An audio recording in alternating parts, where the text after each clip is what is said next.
So, we are good to dive back into Barovia.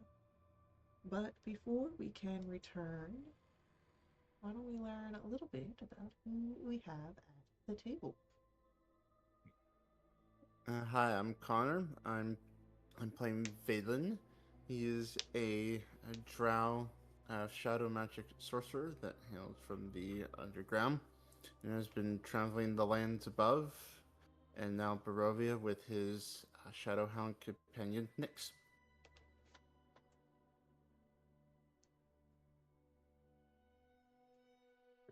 Hey everybody, my name is Thresh.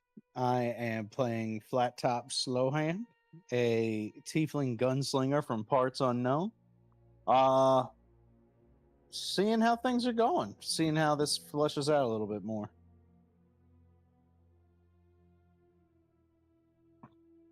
Evening, folks. I'm Samir. I am playing Ephraim Kesh, a dragonborn monk. Um, Fun fact about him is, I guess he's recently discovered, as of now, he can moonwalk on water and up Mm. walls.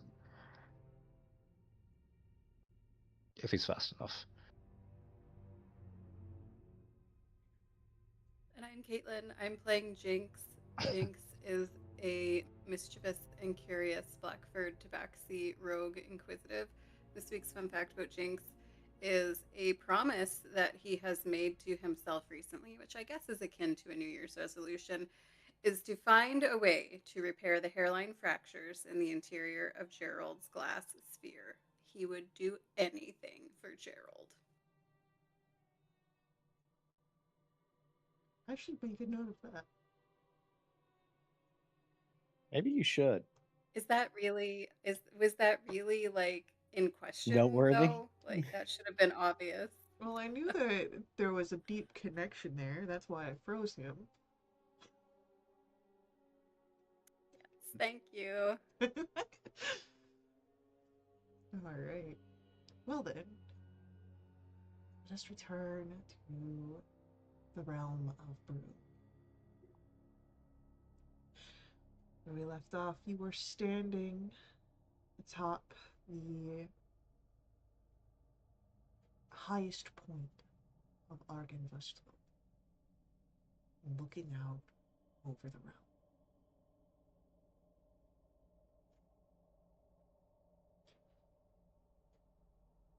But unfortunately, it seems that what you can do for the people trapped here by their hatred or by their duty, it is not much. And so Argynvostholt remains a ruin.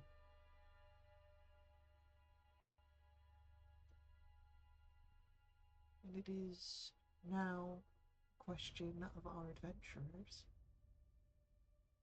of what you would like to do now.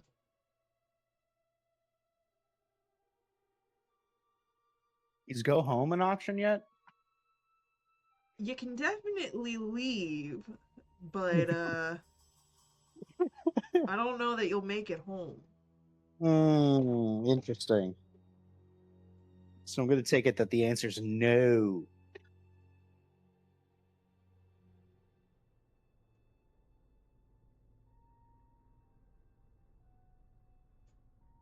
And we learned at the very end when Jinx heard the statue that if we can find the remains of Argynvost and return them to the mausoleum at this place, that it might help with the doom and gloom situation.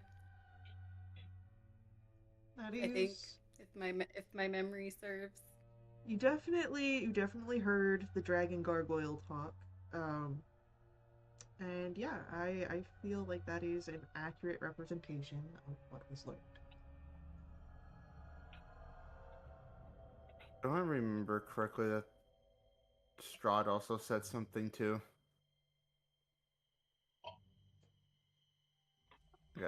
You got a book back that had. Yeah. In a coffin with my name on it. Yup. Oh, okay, okay. I thought, wait, I We got a remember letter. Yeah, there was a letter Oh, from Strahd that said something about fairy tales and living in them. Yeah, something dumb and crazy. I didn't read it. Implied that maybe he would be getting married soon. That was also in the letter. yeah. He did mention his bride to be. Well, feel like there's a few things we could do. We also know like kind of a rough area where the supposed mad mage is, Mm-hmm. and I don't think we've been to. Have we been to Kresk yet? I don't think we have.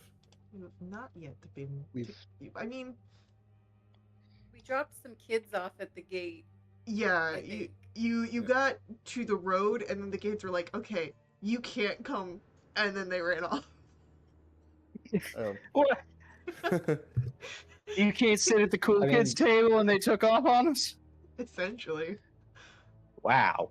technically, Ephraim has been to Kresk, Ephraim has been to canonically. Kresk. Yes. He knows some people there. Enough to make a good impression for us? I mean, think he's on good terms with one or two of the guards, from what I remember. It's He a start. has, yeah. He's been like he's not an unfamiliar face there. Let's put it that way. Okay. How far would Chris be from where we are? That is an excellent question. All right. We can erase all these drawings on the map since you've been to these places.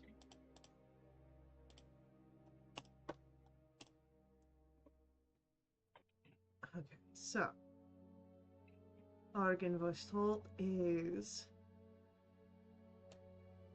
right here. Kresk, right over here. I'm gonna do a different color than this.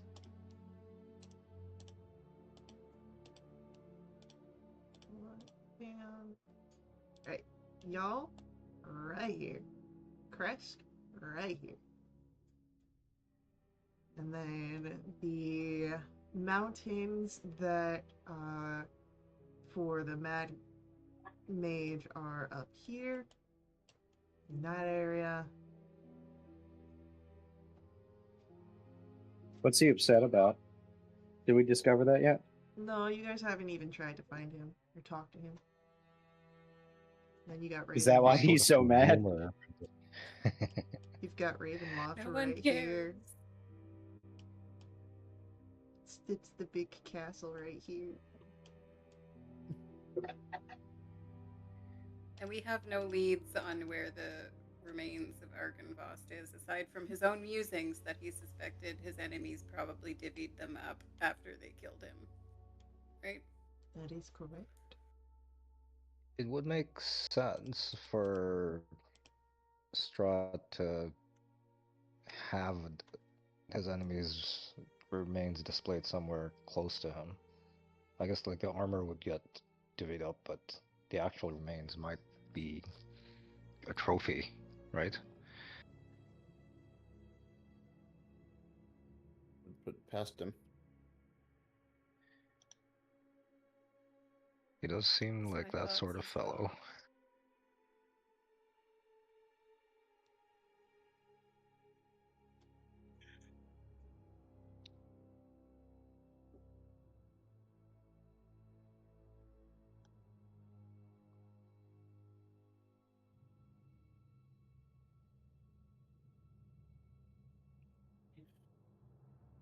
I think if before we go into the mountains, we need some much warmer clothing, because I don't want to go through that again without That's a being warmer. wise decision. Nice. Yeah, having. I'm sure Jinx will attest this. Having -4 to all of your rolls sucks.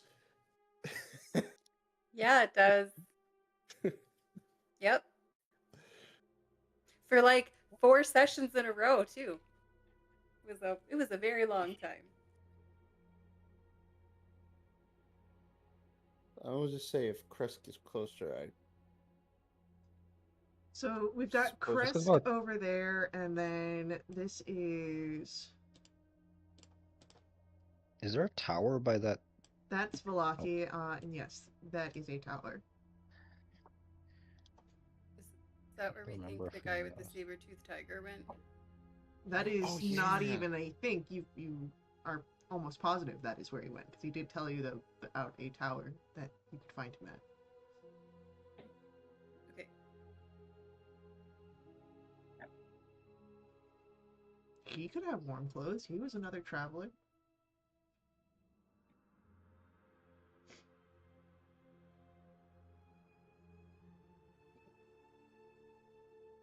Yeah, if the tower is closer, I say we go towards the tower. let's try the tower and then perhaps we see if we can get some supplies in Kresk if we're heading up north afterwards. Or Sounds like a good plan.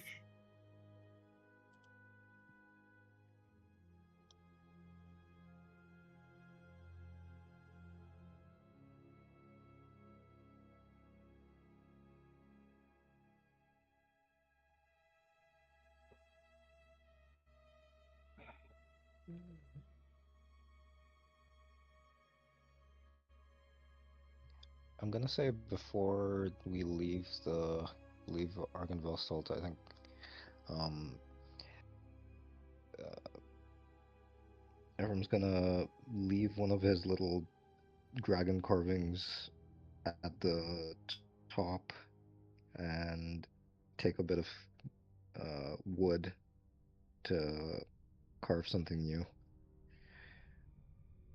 This is a thing to do.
Alrighty, so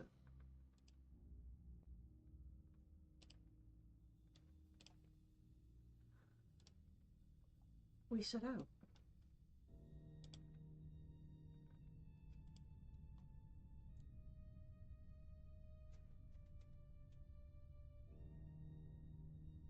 As you are traveling from Argynvostholt to the tower,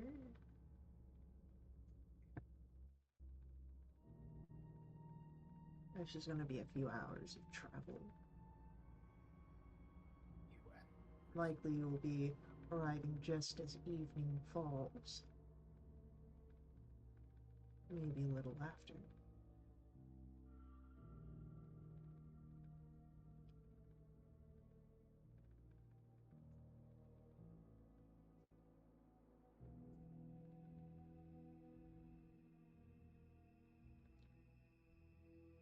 Who amongst your group is feeling particularly lucky? Yeah. All right.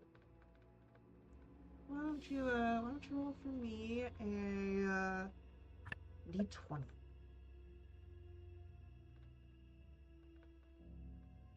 That's a 16. 16.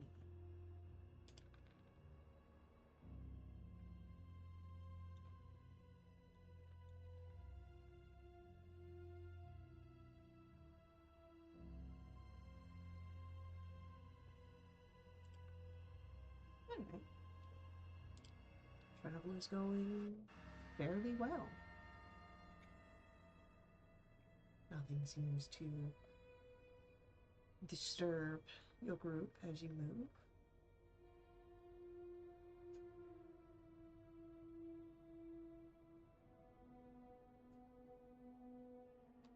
But the hour does grow late. Whatever small bits of sun can pierce through the overcast are starting to disappear. And while the tower is not far off, you make the risk of walking the road. You make the risk of resting.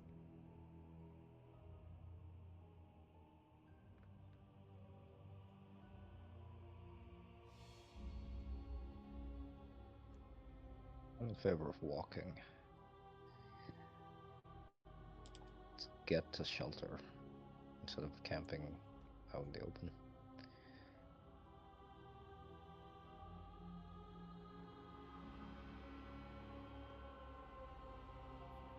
If the tower can provide shelter, then I'm all for it.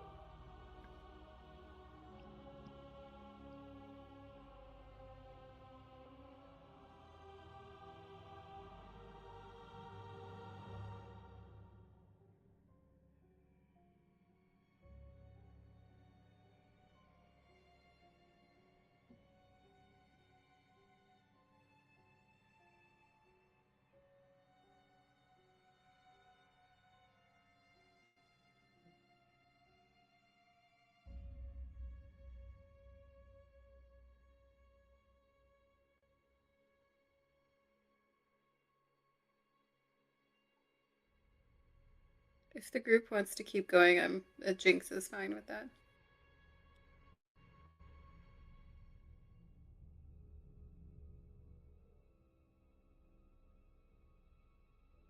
All right.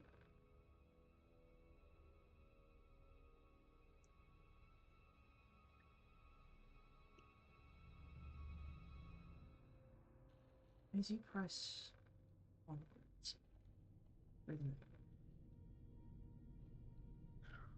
who would like to make the next d20 roll? I'll do it. I can go. Oh, all right.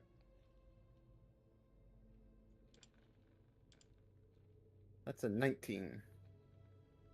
Pretty good. Nice. I've been traumatized by 19s before. It's pretty. It's not a 20, but it's pretty good.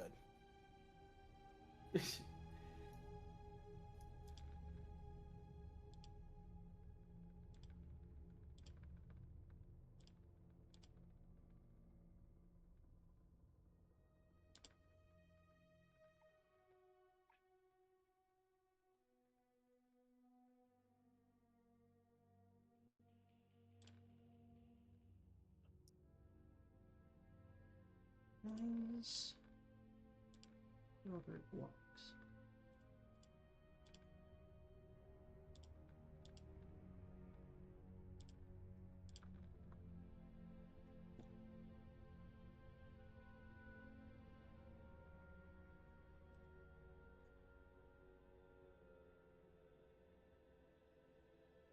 you hear something on the road.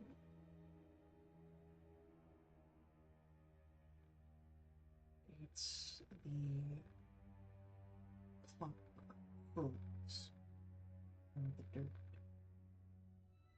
It's coming from behind. seemingly on the old Svalich Road just a few. Taking a bit of a detour off of it down the trail leading you to the tower in the lake.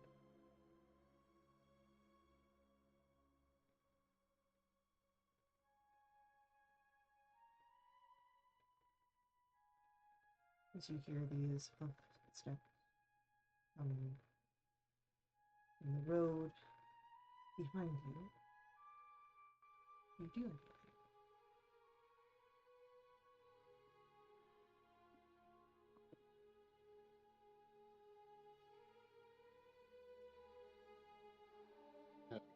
Get off the road, I suppose. Make room for them.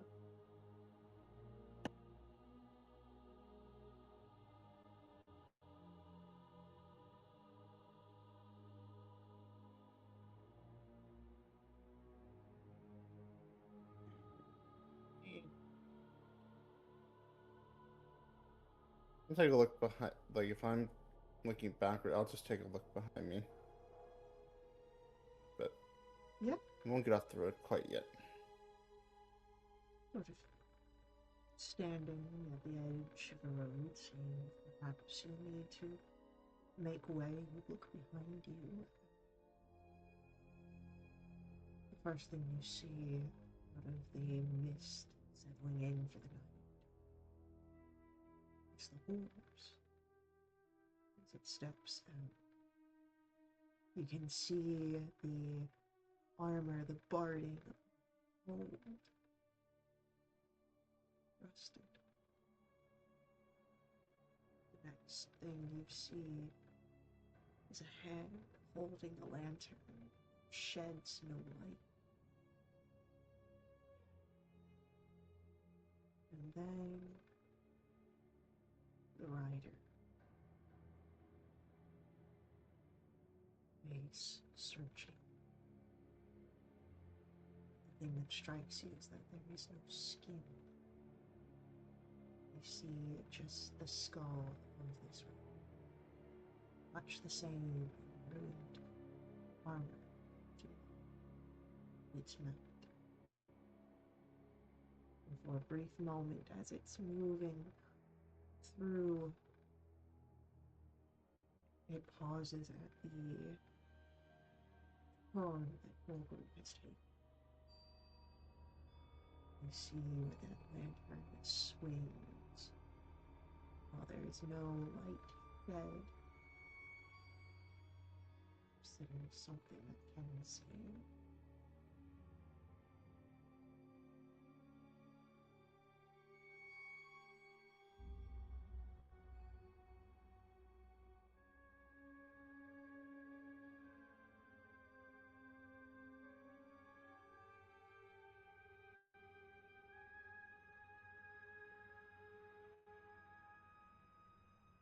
After a few moments,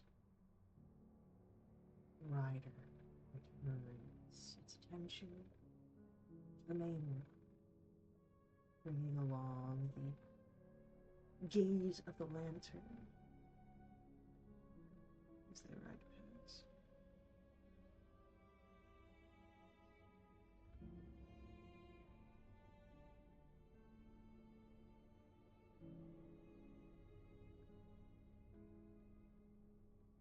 Hey guys, have we seen that guy before? I feel like we've seen him before. I would remember if we saw a rider with a skinless face. Did we The just see that? the Yeah. armor that I sorry, the armor that it had, did it have? It didn't have the dragon logo on it, did it? Nope. Okay. But no, yeah, you can, as you peer out on the main road, you can see the retreating form of the rider and his horse, and you would notice that the tail of the horse is entirely bare, leaving just bone, suggesting that The horse is perhaps undead. Ooh.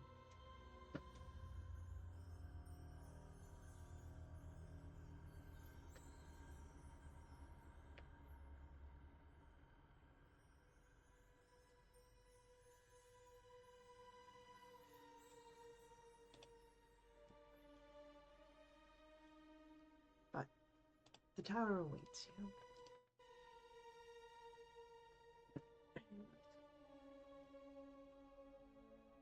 Moving beyond this strange encounter, you find yourself coming to the cold mountain lake. It's enclosed by the misty woods, the bluffs. The waters are still and dark, and thick fog creeps across them. You see a stone tower in a flat and marshy island. There is a causeway connecting.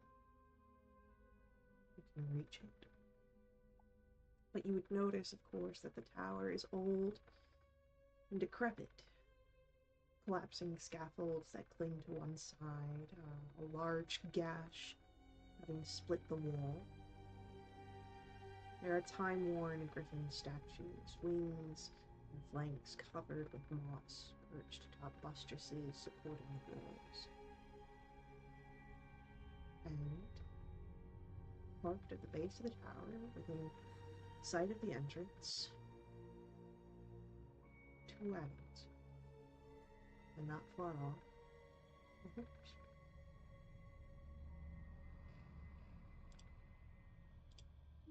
A horse that is alive and breathing. A horse that is alive and breathing.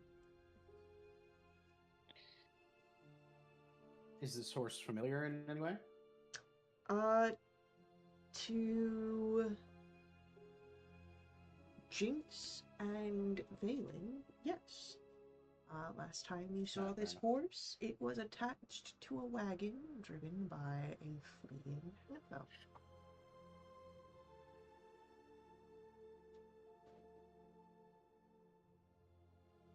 Do we recognize the second wagon? You recognize this wagon. That's the one that had the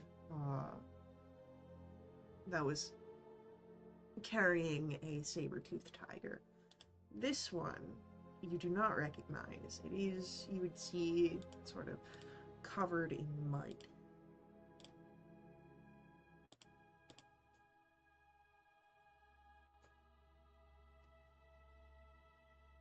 Go up and inspect it.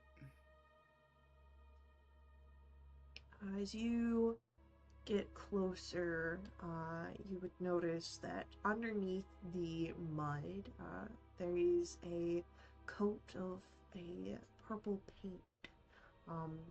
You'd also notice up close that there is a gold trim to the wheels. A brass lantern hangs from each corner. Red drapes cover a tombstone-shaped window on each side, and across the back door, a steel padlock secures it, and there hangs a wooden sign that reads, "Keep Out."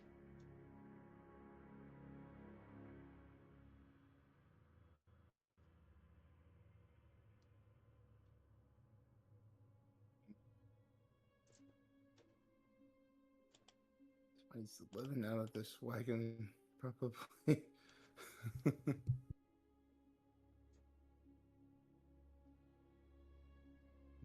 You expect to find something this fancy all the way out here?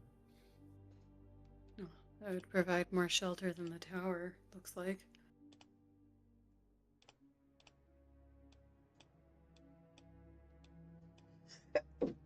The wagons seem like they've been. We can't see anyone guarding or within the wagons themselves, right? No.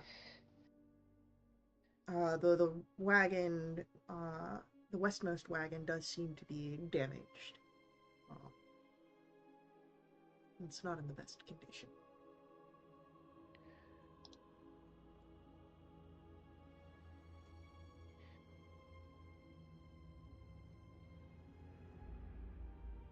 Want to try knocking, or do we want to try walking in or sneaking inside the, or not the wagon? If this person's here, they know me and Jinx, so might do well to knock first. I think it'll help if they have see a familiar face.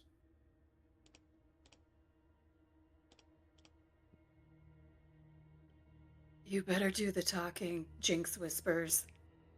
Yeah, I kind of I kind of gathered that. As you Being approach the door, you would see that the door is made of iron and that there are no visible handles or hinges. But however, in the middle of the door is a large embossed symbol, connected series of lines with 8 stick figures set around it, and carved into the lintel above the door a word, Kazan.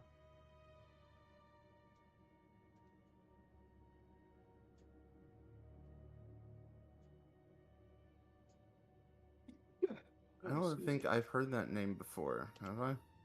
Roll a history check. Okay. Nope, not a clue.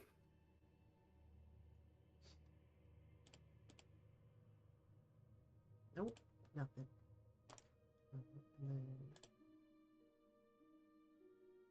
Let me just.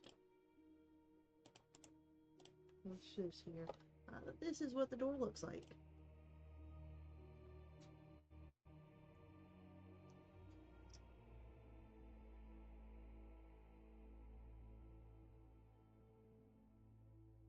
Minus the knocking thing, right?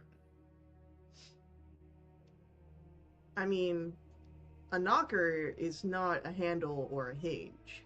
Oh, okay. Efren's gonna examine this, and he's gonna like repeat some of the gestures he can see there. I was gonna say Jinx was doing that as he looked at them. It's just... He's gonna say, "Well, look." He's just instinctively gonna be like, "Well," he's like trying to trace that line from start to finish.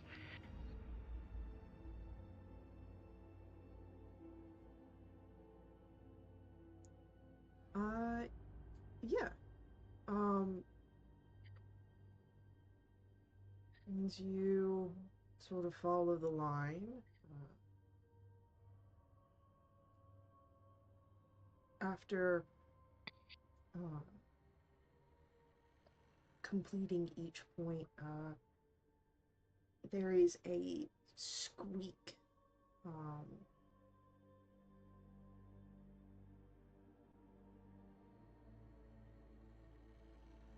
and the door opens. The hinges on the inside. Um, and there's no one there to greet you. Just an open door.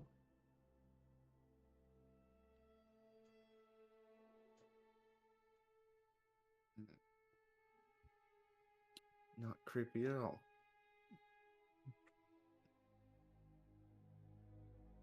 Monastery, one of my old teachers used to talk about having to dance for our suppers, but this is ridiculous. Like everyone's just gonna like talk out loud as he follows them. Okay.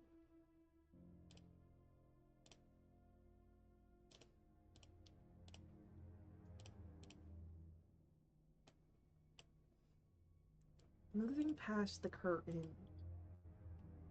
in the vestibule,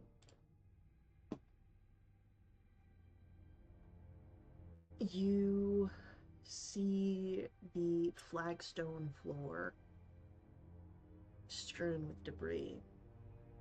There are a few old crates near the eastern wall and a torn curtain to the south. that you open. And then in the center, there is a 5-foot square indentation. There are 4 pulleys attached to taut iron chains stretching up through a very similarly sized hole in the rotted wooden ceiling. And then next to these chains are 4 tall clay statues.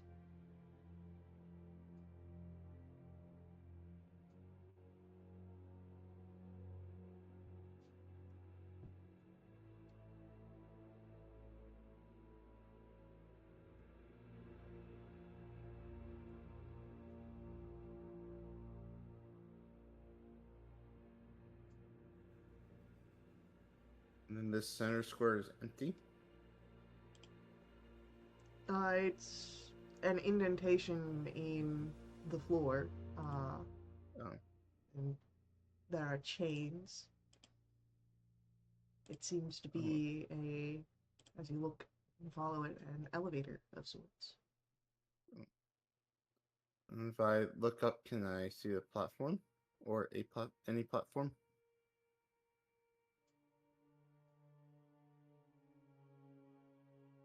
You look up and there is a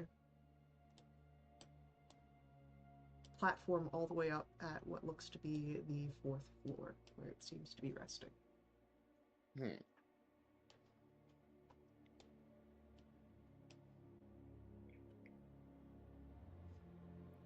Could I investigate these statues to see if they serve any sort of purpose or if they are just decorative? Arcana or Insight? Can I get in on that roll, Tim? Of course. Anyone who wants to look over the statues. Man. 25 on my insight. With their positioning near the chains, these existences are probably meant to operate the elevator.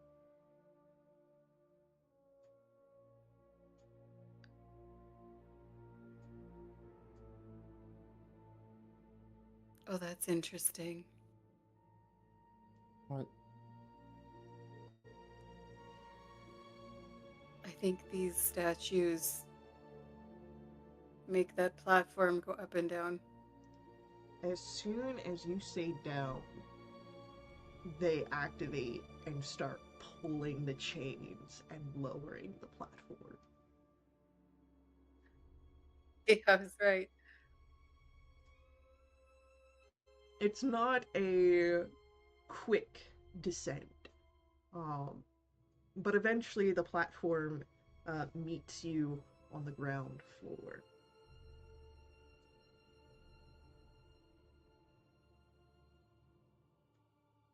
So it's magical.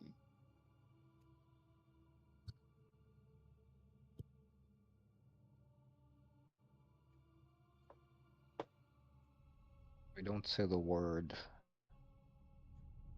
and Ephraim's gonna point his finger up, unless we want to go to the upper floor.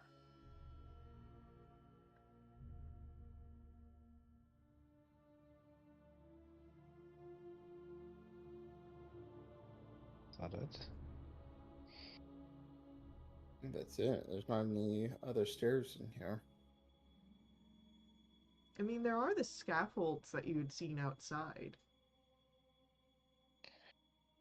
but those do seem to be a little rickety. I could probably run up the scaffolds, but if they break, then... Oh, this seems safer. Can the platform fit all 4 of us? If you guys squeeze together, yes. Alright, let's all make some room. Should we look at these crates first? That might be wise.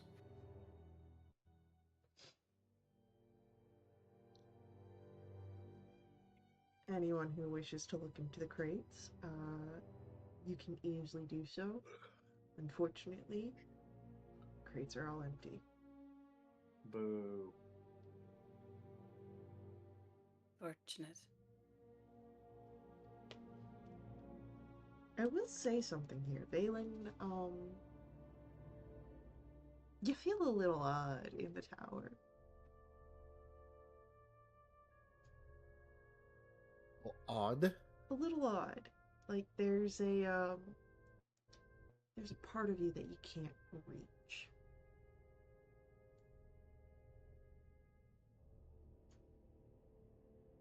Or not be that dang quote servant that you got me shackled with. Are you messing with me? Only Valen feels this way. Only Valen feels this way. Oh.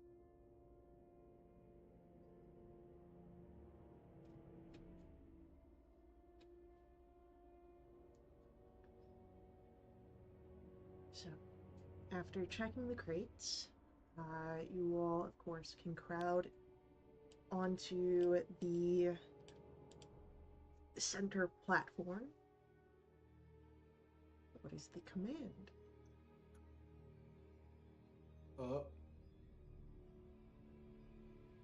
Do you specify anything besides up? There are 4 levels to this tower. I'll say You say up one, or second floor. With that, you find as the statues begin pulling on the chains, lifting the platform, it's not a smooth ride. It judders and it's slow, but you find yourself at the second floor, which is filled with dust and cobwebs. The wooden floor is horribly rotted, partially collapsed.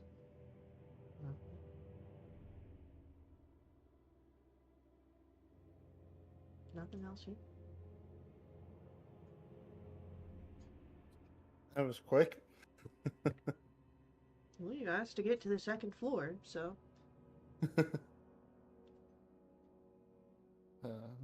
If I'll look to the group, and if we're to continue, then I'll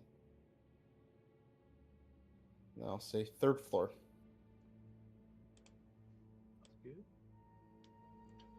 much the same here. You see time and elements have almost entirely destroyed the chamber. There is the gash in the northwest wall, and slimy black mildew that sort of encompasses most of the chamber. The wooden floor here, all completely rotted, and has begun to fall away in places.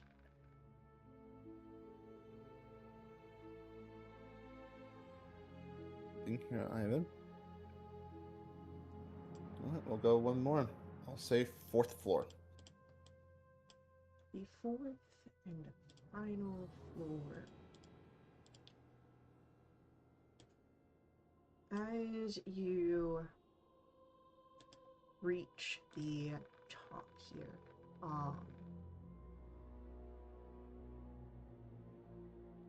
this room is livable. You see the bed here, desk and matching chair, bright tapestries, though there is the reek of mold and mildew. There's a large iron stove, plenty of wood to feed it. You can even feel some of the residual heat, meaning that it wasn't long before it was last lit. There are other things here. A standing suit of armor, a wooden chest, There are old wooden rafters that bend under the weight of the tower roof. And, of course, mounted to those rafters are the pulleys supporting the elevator.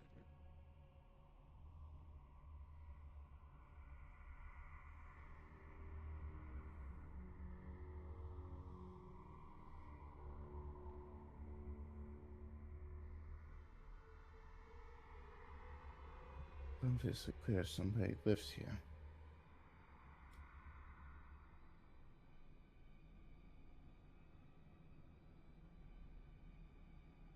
If I look at the desk, can I find anything that might inform me as to who might be living here?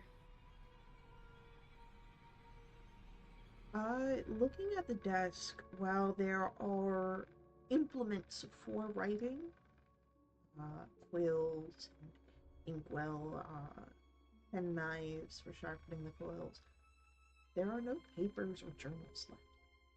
Whoever is here does not want to leave traces of themselves.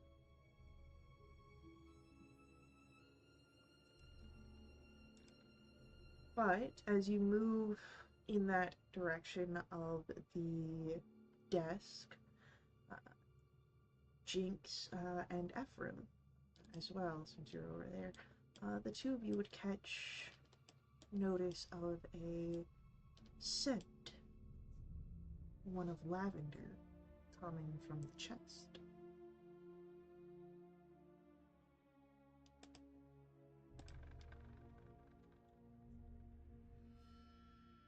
And where is the chest located?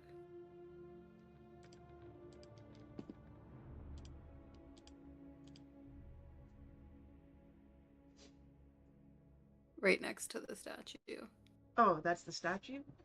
Ah, then it would be Valen. I'm assuming that's the statue. That might be the statue. Hold on. Let me make sure that I'm There's great with there's maps. something at the foot of the Yeah, bed. because we were on the. Okay, so the desk. Okay. Let me, since I'm not wearing glasses, let me scroll in real quick. There's like a foot locker at the bottom of the bed. That might be the chest, which means that Flat Top would be the one that would be smelling this. Okay. You lie to us? Maybe.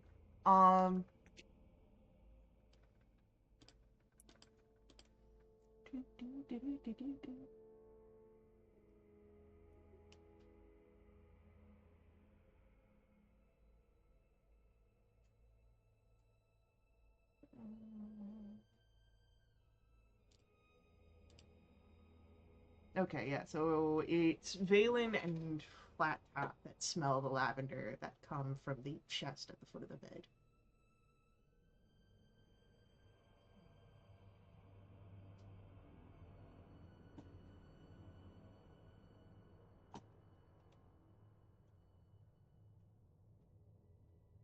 I was expecting this thing over here, but I have no idea what that is. oh, I'm gonna tell you right up. I'm looking at the map, I'm looking at the description, I can't find what that matches. I will just say that well, that's like a cutting board. Like a okay. small island. And I'll go ahead and inspect the chest down here. Ooh. The chest is unlocked. It's very easy to open. And Okay. as you do, you all smell the lavender as it fills the room. And Valen, you Mm-hmm. are looking at a decapitated head. Boy. It's human. There's a waxy complexion as it's been embalmed. But it is severed and very dead. I wouldn't recognize who it is, right? You've not seen anyone like this before. Okay.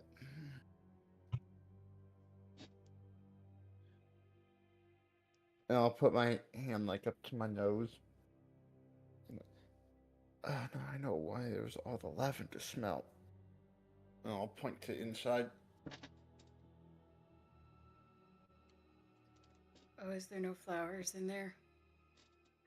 No, just a severed head. Interesting. I didn't think they smelled like lavender.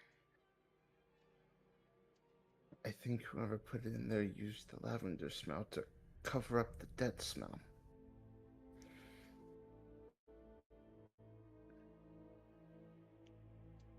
I'll never be able to smell lavender the same way again.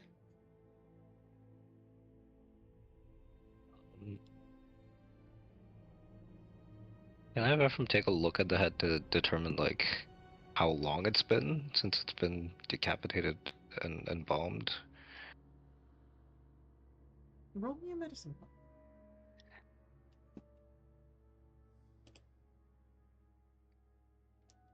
Jeez. +8 and I got 3. Hard to say for sure. Whoever did the work here, great craftsmanship. It's hardly any blood. Is it human? Yes, human. Oh. Male, female. Unclear. Hard to say for sure.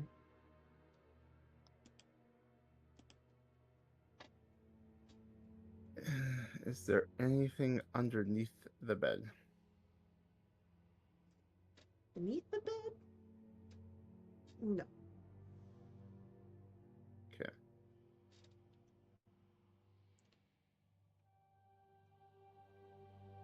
But it seems safe enough for a rest.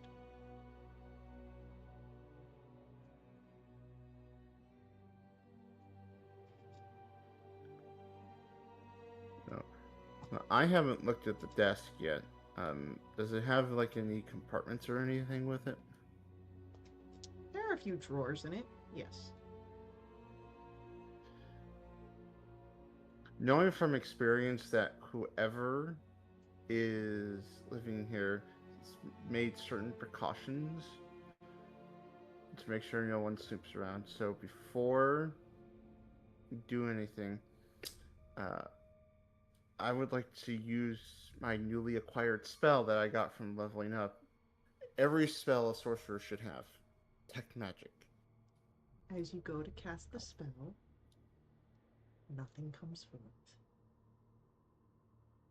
Excuse me? You reach for that well of magic and you don't feel it there. Nothing answers your call. It's like a part of you is missing. Can I make a check as to why that failed? Sure. Roll me an Arcana roll.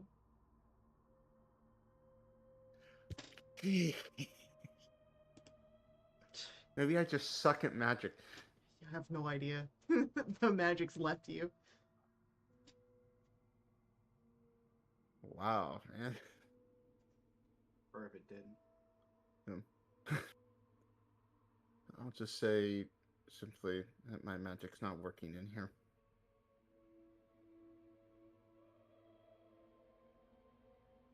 That's disturbing. I don't like this tower. Has Jinx gone through the drawers at all in the desk or just looked on top of the desk?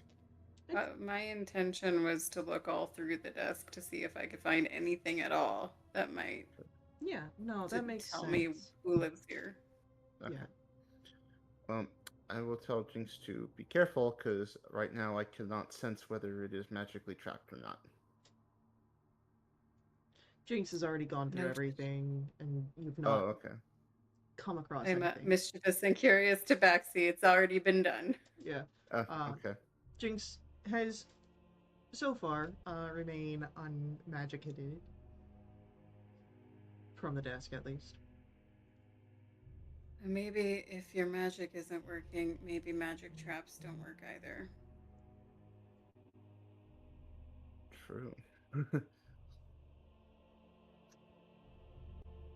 The thing on the right hand side of the platform, that's a wood stove. Yes, that is the stove that still has some heat from it. Someone was here not long ago. Right.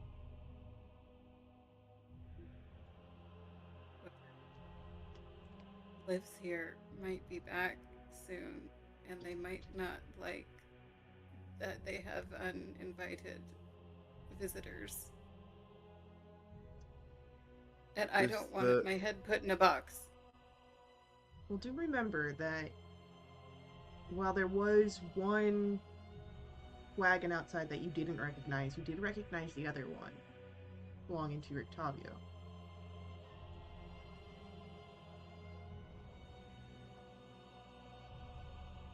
Just in case that The- changes your perception. this fireplace here? Mhm. Are those doors that I see on it? Yep, to open and put the wood in. Yep. I want to open it. Sure. You see cinders and ash, and the warmth sort of rolls out a lot easier.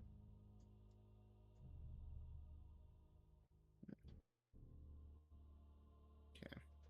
No smoky little dragonettes coming out at you. Good.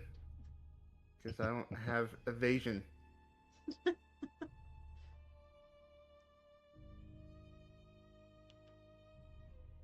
Is it like wood that's being Yep, burnt in here? there's wood Okay. on the back. You can see a pile Oh. there. If anyone wants to roll me a nature check here. Why not? Oh, that's what I roll good on.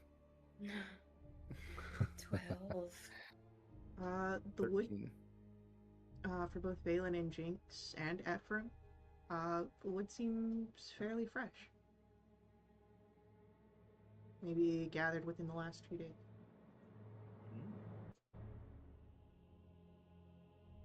Though the stock does seem to be a little low.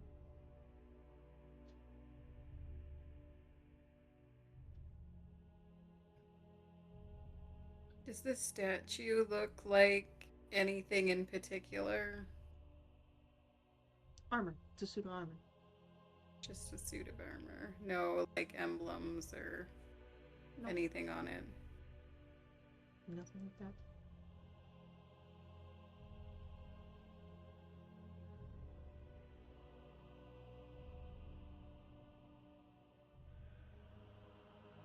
I want to know what's in the keep out cart. I'm sure you do. Of course I do. Maybe he upgraded and got a new, better cart for his saber-toothed tiger. Mm-hmm.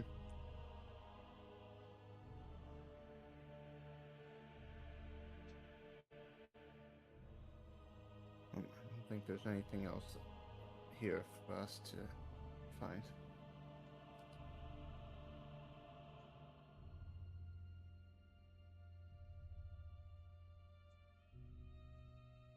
Well, we can use this place as a safe refuge if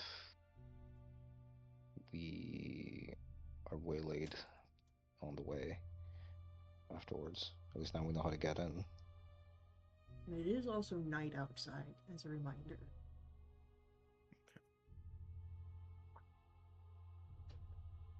There's only one way to get in here, to be honest. So if we are making camp, it's not the worst place to make camp. I could hide the head behind the statue for now. Could just close it back in the chest. We That could is- also burn it. Ooh. You could burn it. I'm sure there'd be no consequences for doing that. None at all. But if you burn it in the stove here, you won't be able to. I won't be able to make tea in the morning. Then we burn it after you make tea. Sounds fun.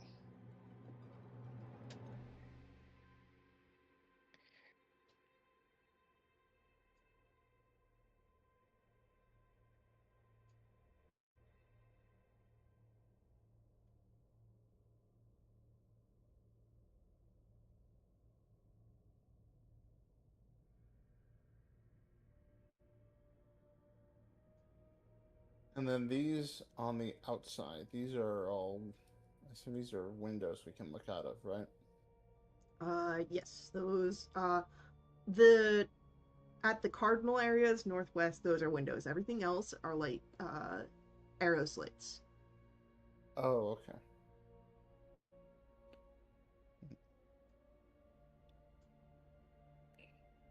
Let's Squiggles. Tapestries.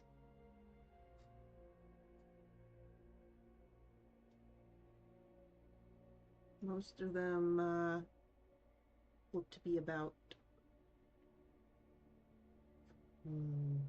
monsters, vampires, werewolves, monster hunters. Awesome.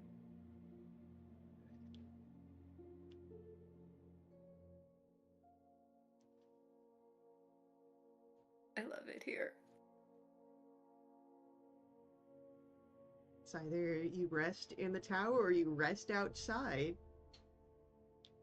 Or you don't rest at all. We could go for that route too. Were there any trees nearby the tower? Uh,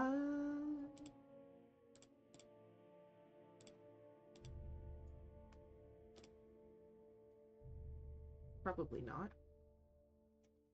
Yeah, no. All you On a have is, clearing, kind of, right? yeah, you've got the lake. You passed by It's just trees. an island with no trees. God damn it. Island, Okay. no trees.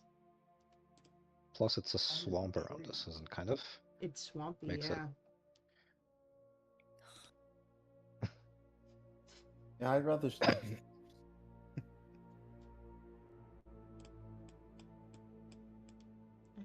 And if somebody comes along and they live here, we'll cross that bridge when we get to it. Or burn that bridge when we get to it. Hmm.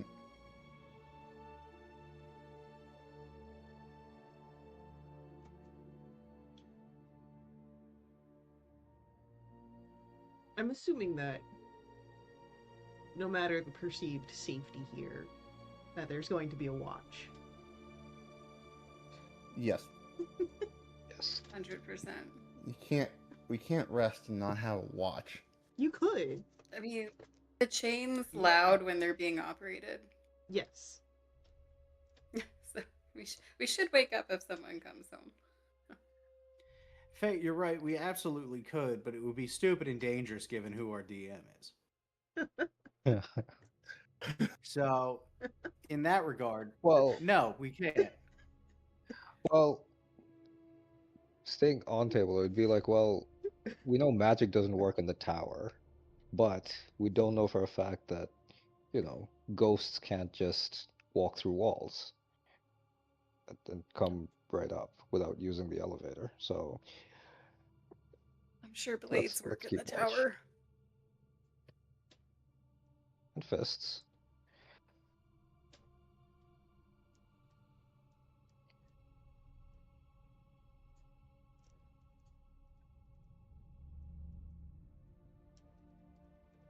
So who's our first watch? Jinx will volunteer for first. He's not comfortable here at all and is trying to put off sleeping. Will take second, I think. Yeah.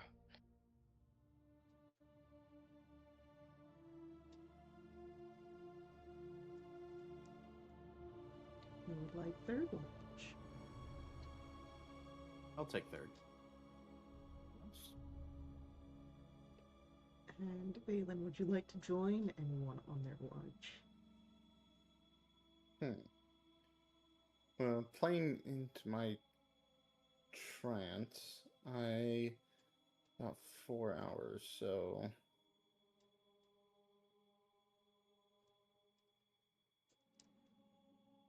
you know what? I'll join flat top. Okay. Yeah.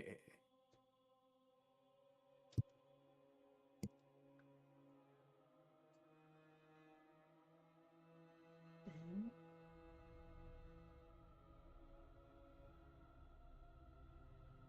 let us roll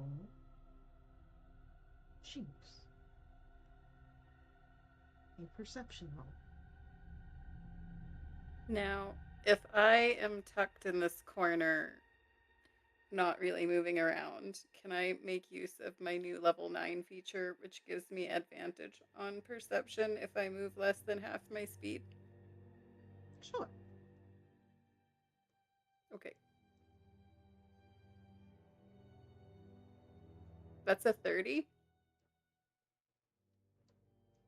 Okay. I'll keep your 30 in mind.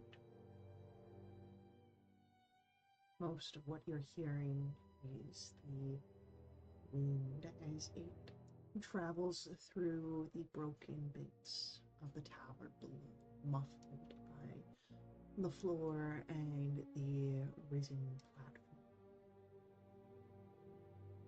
You, of course, smell the lavender even though the chest is closed.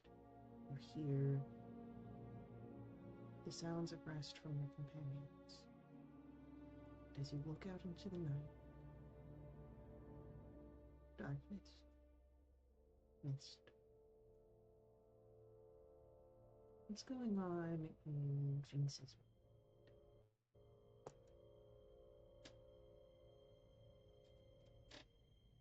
I'm trying to block out the scent of lavender.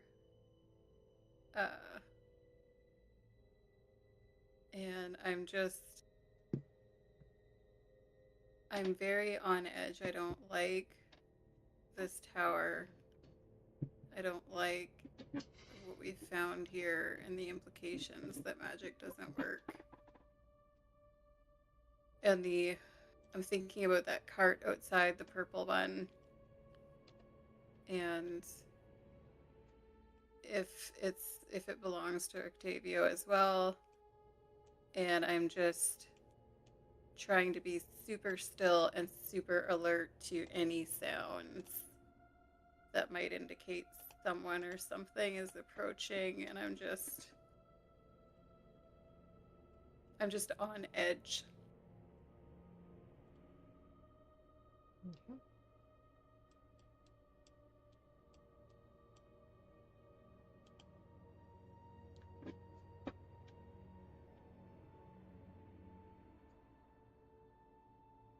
As your watch comes to its end, nothing has come to disturb your companion's rest.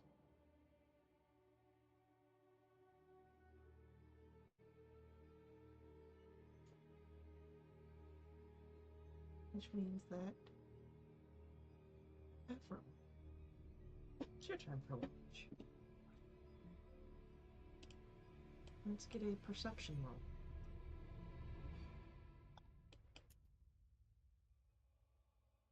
18. Much the same. You can hear, of course, the sounds of your companions. You can smell the lavender. There's the brief sound of the night outside. What's going on through Ephraim's mind during his watch?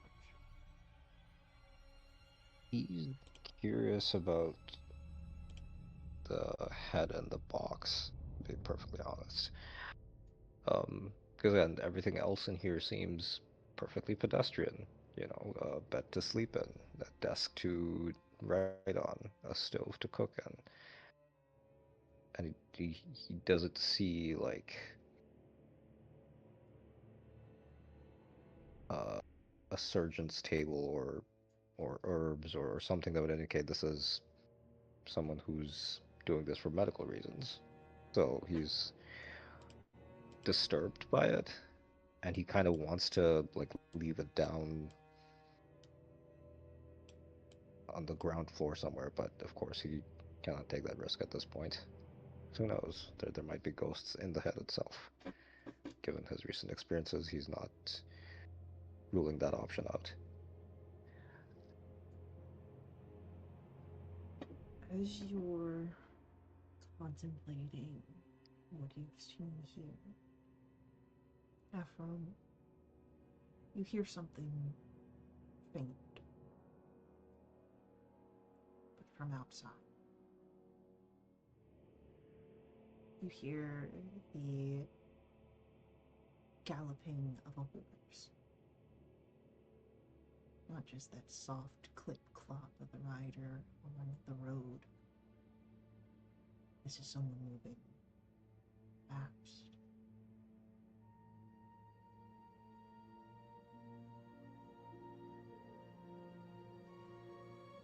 I make out which direction? So I'm gonna assume the road we came from is basically to our south here, right? And then the swamp is here, or So southeast? yeah, the road comes from the southeast. Can I see? He's gonna try and see if he can make anything out through the the arrow, Yeah, the arrow slits. as you peer out of the sort of arrow slits, you see a figure on a horse, cloaked, and pulling on the reins of the horse, right next to that purple wagon. This figure sort of dismounts and goes to the back of the wagon, and from the movements you're able to see, seems to have a key for the padlock.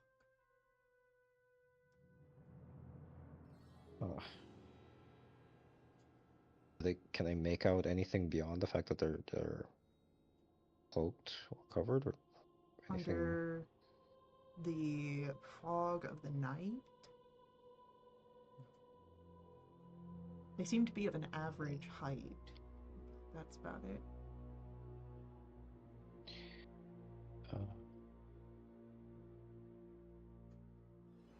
Well, he's gonna assume they'll come up.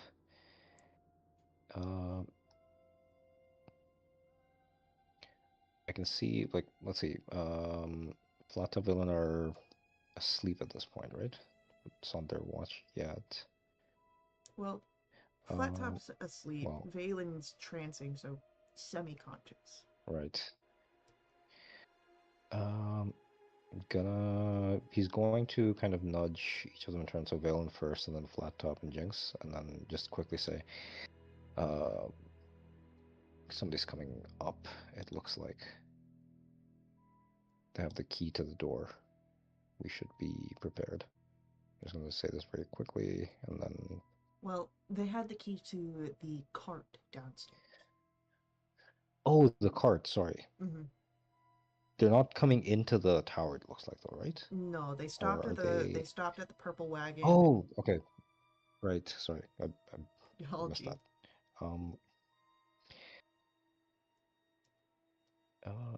Okay. Actually, in that case, since he doesn't see them coming in, he's gonna take a note of what he sees and just file it away for later. But they're just by the cart. They're not doing anything else at this point. They seem to be opening the cart. Like, you see them, like, with the way that they move, they're messing with the padlock, and then you're able, as you're continuing watching, you see them open the doors.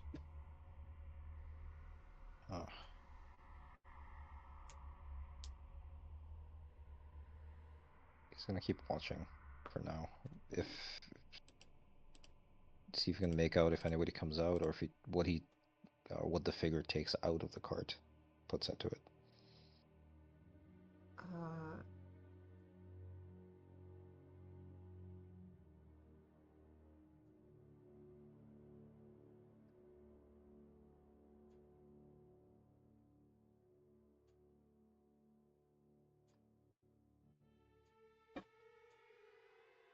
What's your passive medicine? Passive medicine is 18. As you watch and you see that this figure moves into the wagon. There's a familiarity there. But with your passive medicine, you would also notice that the way that this figure moves, there's somewhat of a limp.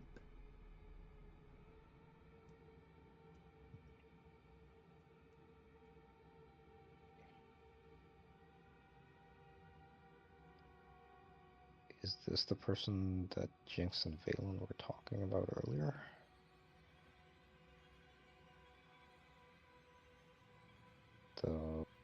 two-handed figure with the saber tooth. We're gonna find out.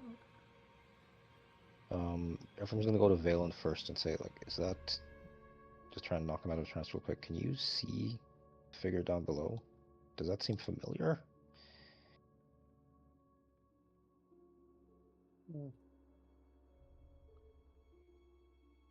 Balin, as you Start peer off- below, you don't see a figure, but you do see the open doors on the wagon, purple one.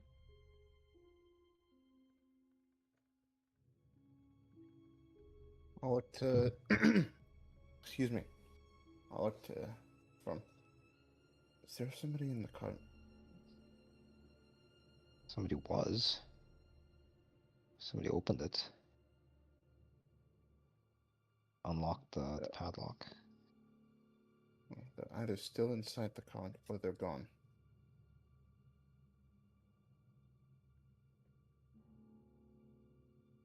Either way, I didn't see anybody.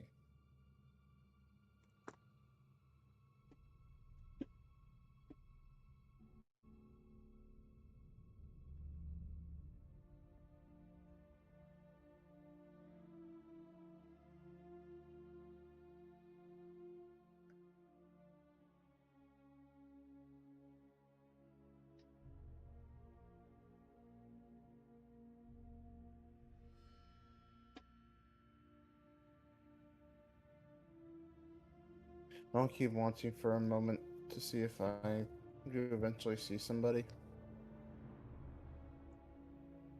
As you watch, you don't see anyone. No. But eventually the doors close, someone reaching from inside and pulling them shut.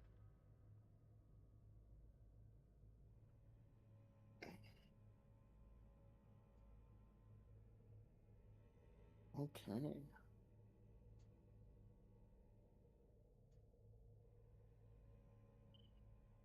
Whoever's in the cart, they just closed it.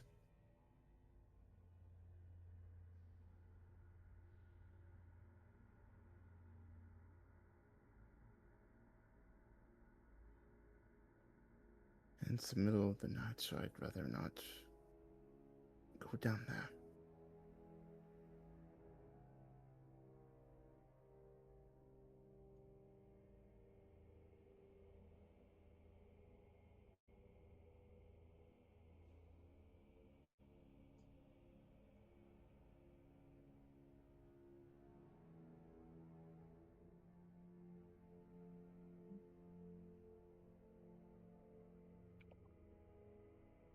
And right before he goes back into his trance, he'll just say, "Rouse me again if they come out of the cart." Will do.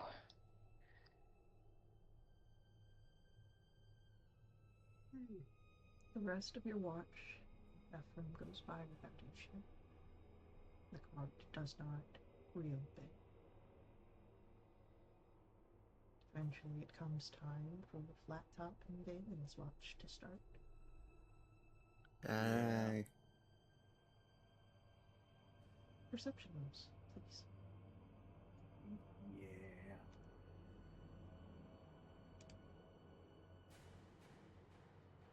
There we go. We got the bad rolls out of the way. Lovely. Phelan and Flat Top, what does your watch look like?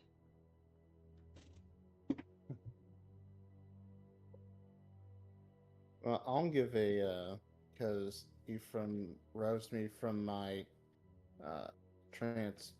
I will give notice to Flat Top that there is somebody in that purple cart down there.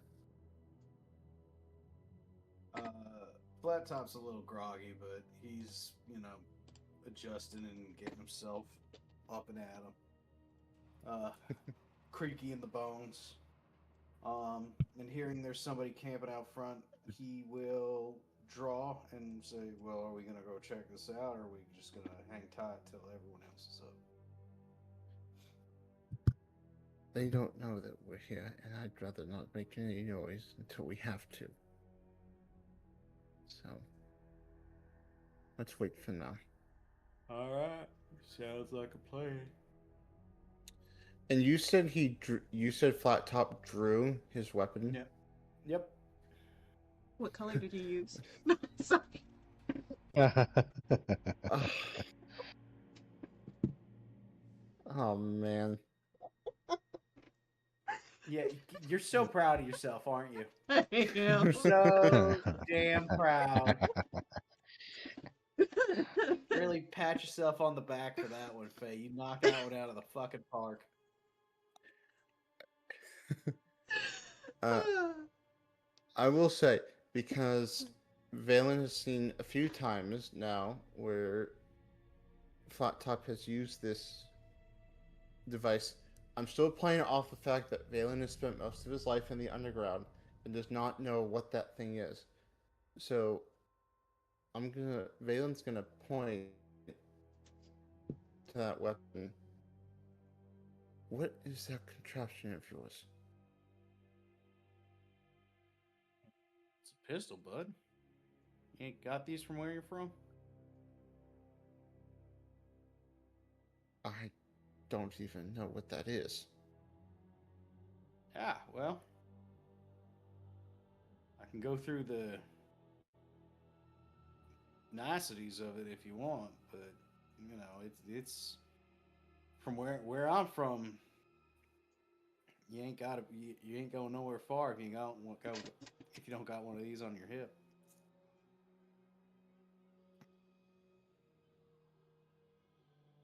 How did you come into possession of this contraption? I went down to the general store in town and got it for, I think it was 15 silver.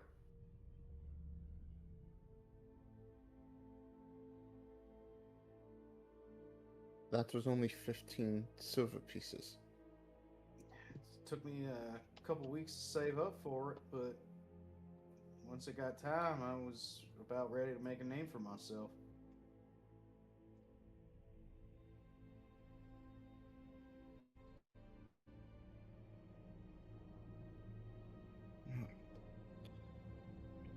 Whatever that.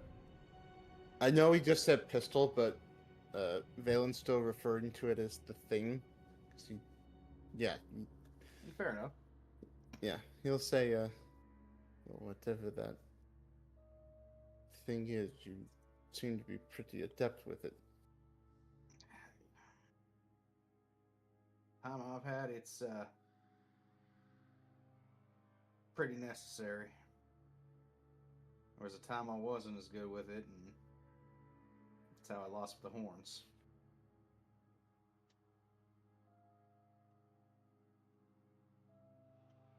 Your horns. I take my hat off, and they're just shaved off stumps.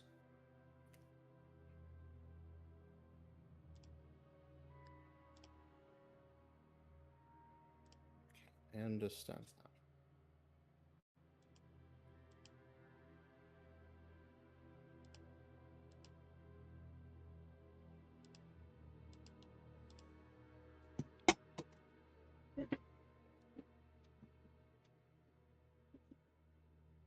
Well, everyone should be getting up bright and early in a couple hours here. Definitely keep an eye out in the meantime, but we'll see how these go.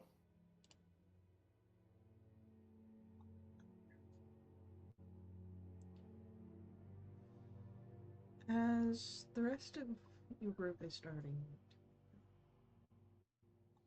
and you all can press your long rest buttons, Valen, you would notice the doors of the cart open, and the cloaked figure makes their way out.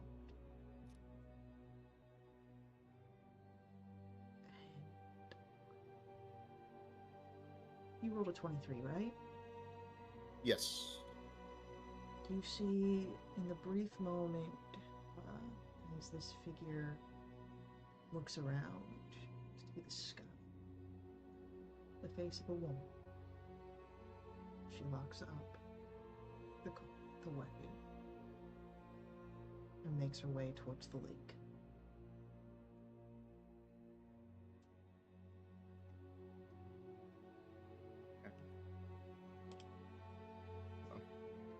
Seems like she doesn't know that we're in here, so at least we got that going for us.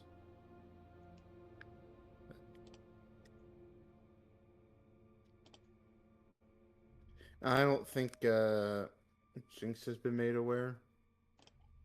So we'll make Jinx aware that there was a woman that just came out of the purple cart down below.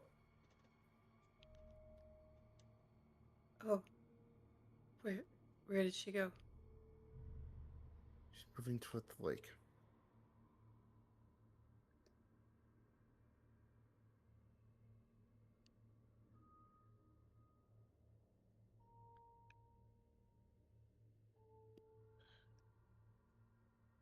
If they're still nearby, I say we follow them, see what they're up to.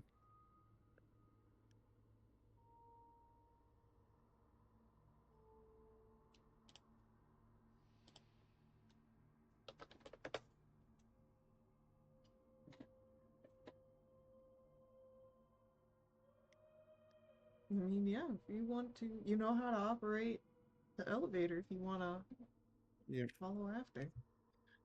Yep. Make sure the rest of the group's okay with it.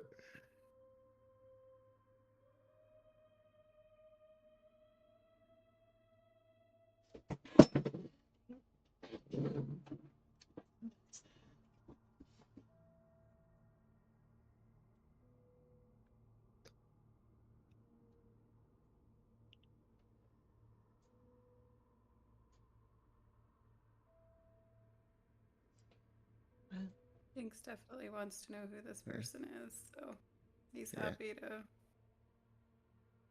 To give a bit of a tail. Yep.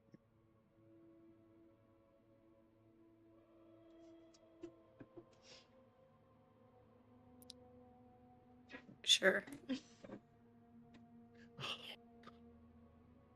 Jinx's tail flicks an annoyance. Some bodiless voice said in his head. So, 2 for 2 on the dad jokes today.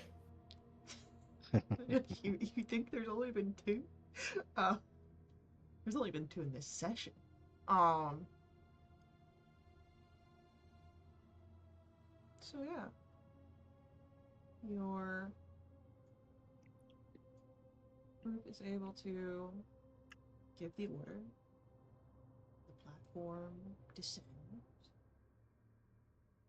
And as you reach the ground floor in hopes to follow after this mysterious woman, we'll pick up on that after our real life break.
So,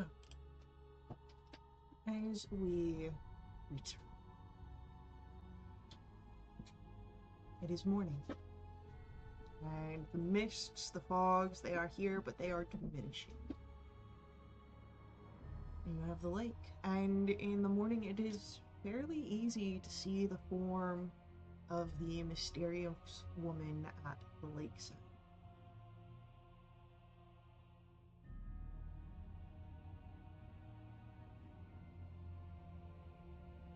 Seem familiar to any of us? She's familiar to you, Ephraim.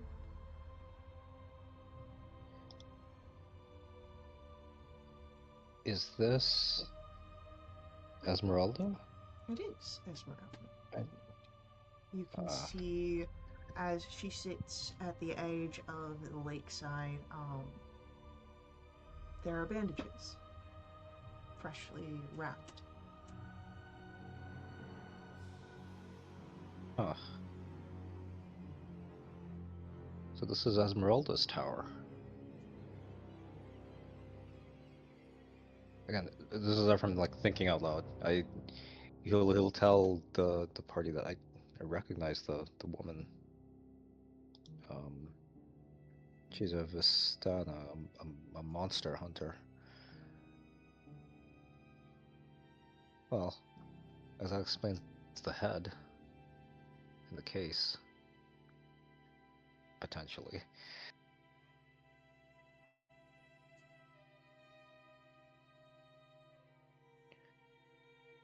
She's not a threat.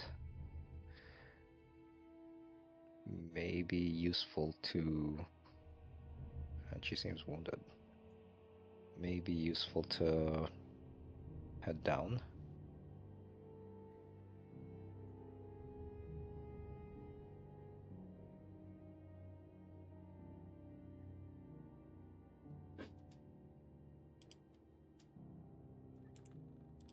I guess so.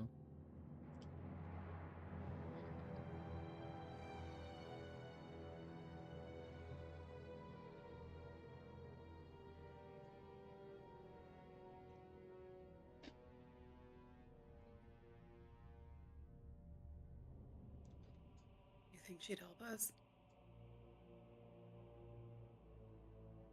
Help. She may have information. I'd probably want to see if I can do something about her wounds first, but ran into her before. She's searching for someone here in Barovia as well. I think this is probably her home base of sorts.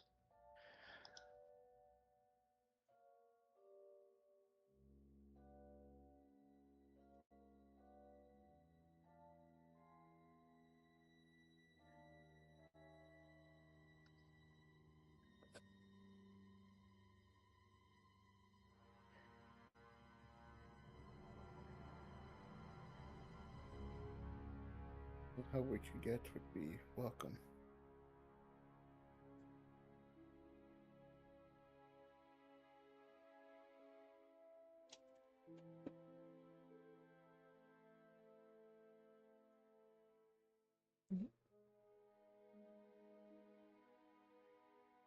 Take the creaky elevator down.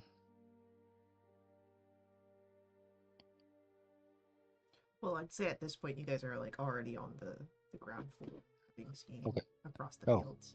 So it's good. more of a, Great. do you want to be quiet on your approach, or do you want to alert Esmeralda of your group? Ephraim can take point, I guess, because he doesn't know her, and she wouldn't at least not see him as a threat immediately. And it probably helps to announce presence a little beforehand, so she's not firing off an arrow or a javelin or something at us. So he will kind of, within a safe distance, he's gonna just hail, say, call out and say, "So this is your tower. I take it." Esmeralda is one whose reactions are fine-tuned into her training. And as you call out, you see her hand reach to a hilt. But her body turns, and as she notices you, the arm relaxes. And there's a smile there. Well, it's not mine, it's my mentor's, but it's good enough. He wasn't traveling with other people last I saw. Funny story. It, having a few more numbers helps, and also I met them when I was making tea, and it's morning, so I think I'll make some tea again, just so we have something to do while introductions are made. Also, do you need healing? Well, Those I bandages. tried the best that I could last night when I got back. If you've got any to spare, I won't turn it away. Well, I'm rested up, so tell you what, let me make a quick fire over here. I'll make a couple of cups of tea for all of us, and probably I can use a little time to restore some of your wounds.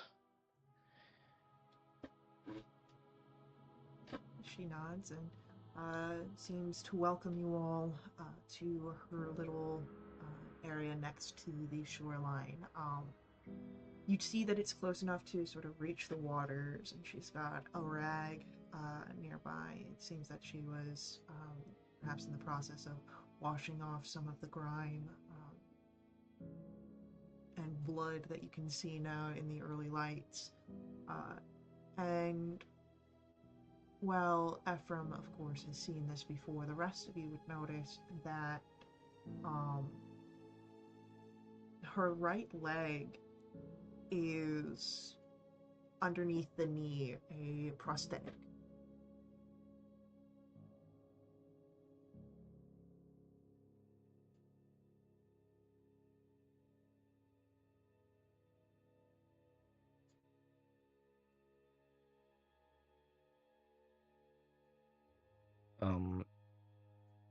Ephraim is going to apologize for, or on behalf of the party, I guess, for spending the night at the top and for opening the box with the head, which he assures her that they did not do anything with, except to close.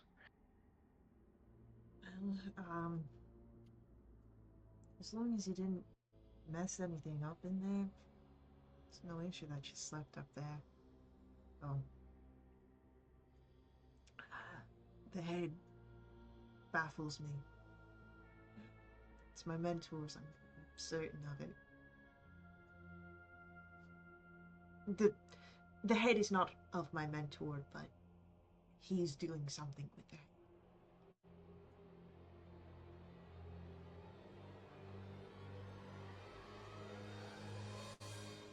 That is not sinister at all. But we're just back from Argynvostold, so after angry ghosts, spiders, dragons, ghost dragons, ash dragons, a head in a box seems relatively tame. Seems like you got out from where you were better off than where I'm coming from.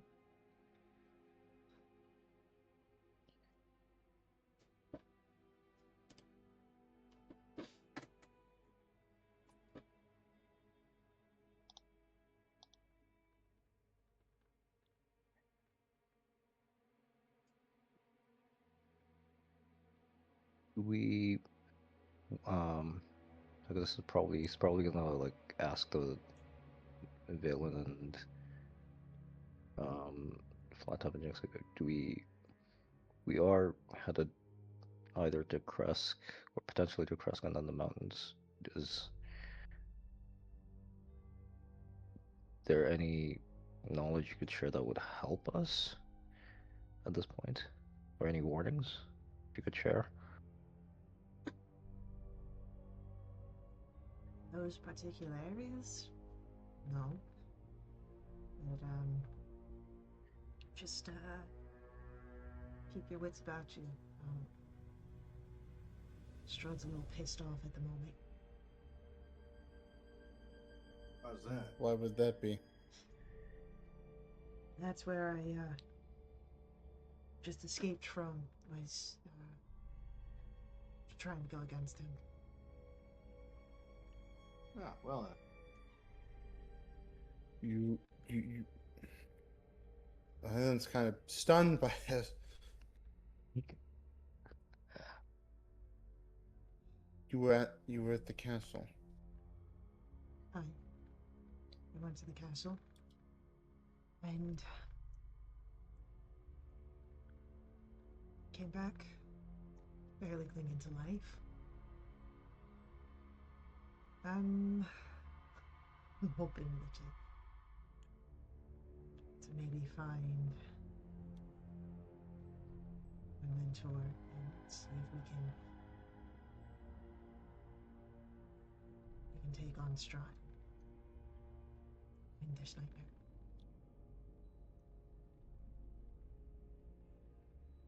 Find any trace of him? Any hint he had been captured by Strahd?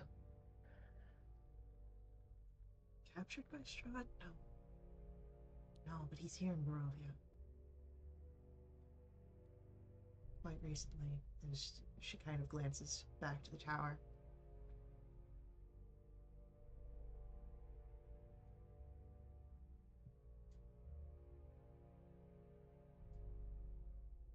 Are you saying your mentor is a bard or a performer?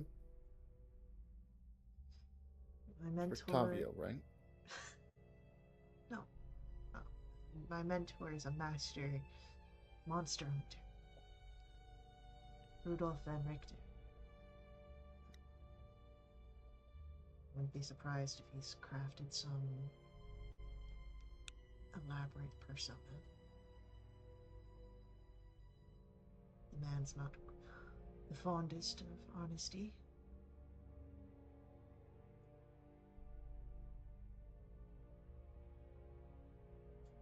The tiger he had was pretty real.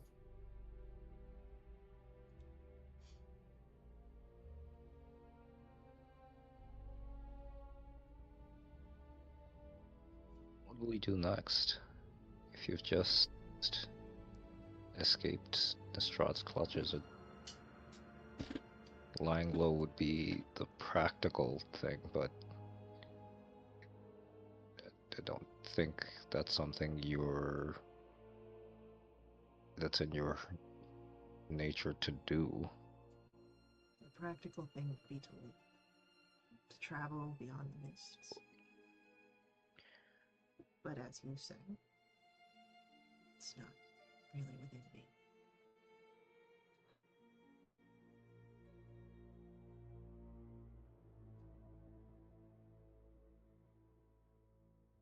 Who exactly did you run into in the castle? Did you run into Strahd? That's who I went to confront. That's who greeted me.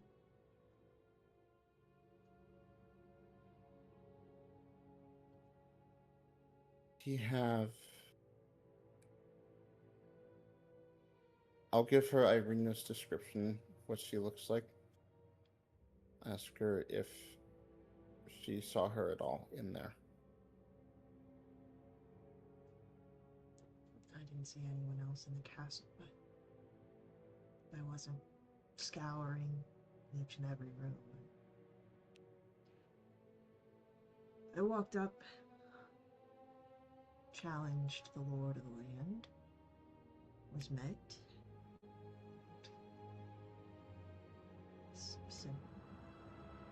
In quick sequence beam.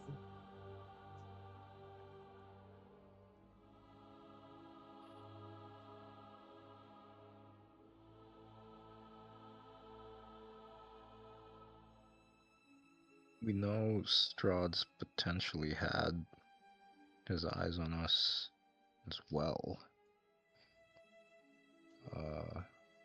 Some nights ago, when we were making camp, some of our personal effects were stolen by werewolves, I think they were.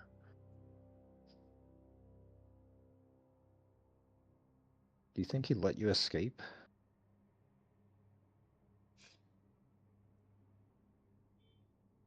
Very easily could have killed me where I stood. He's drawing this out. It's a game to him. It's all a game.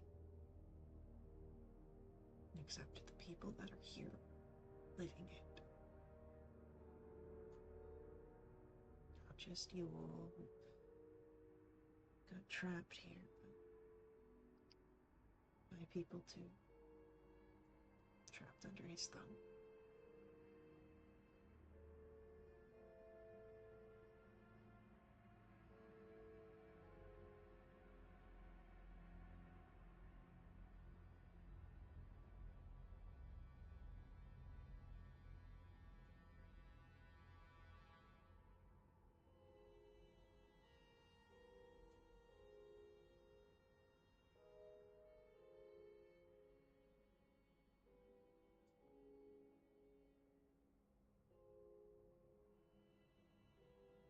We might be headed to Kresk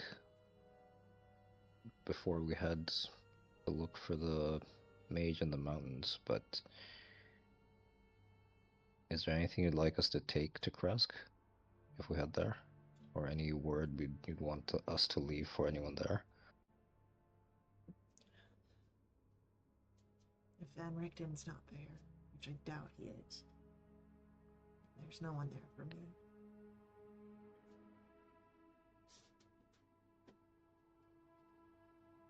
There's only two things that Rovia has for me.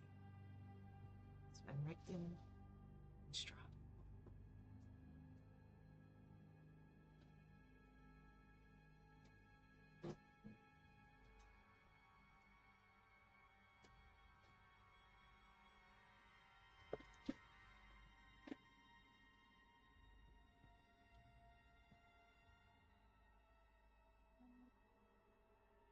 The other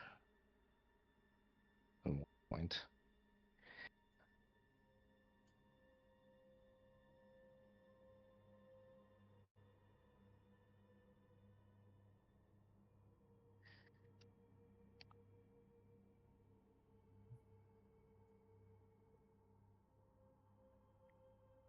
I think Ephraim probably doesn't have any.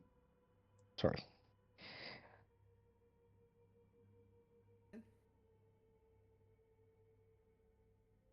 Oh, no, I was gonna say Ephraim doesn't have any more questions at this point for Esmeralda.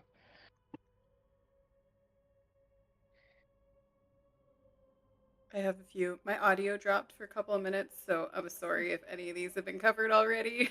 You're good. But Jinx will ask her, when you were at Castle Ravenloft, did you happen to notice if there was a dragon skeleton? Like I said, I wasn't able to see much. No dragon skeleton, at least not from what I saw. Unless he's got it chopped up into bits.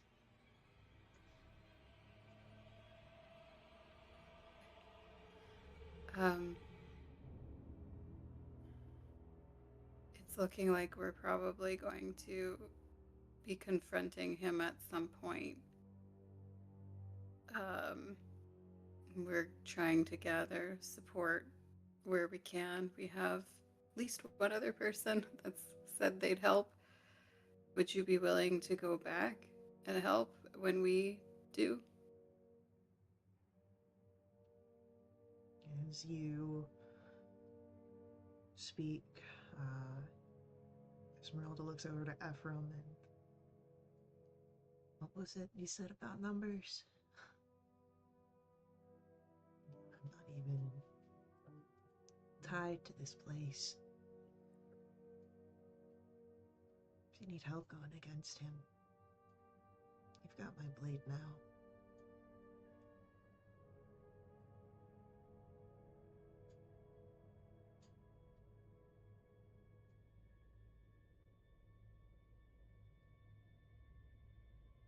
We all stay alive long enough to drive it into his heart.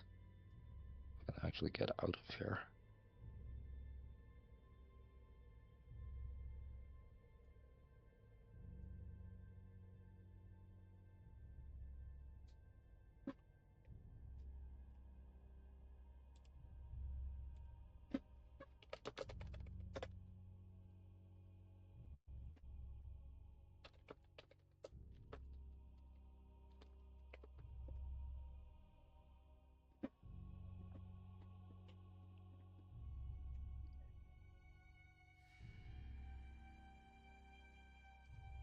I have nothing else.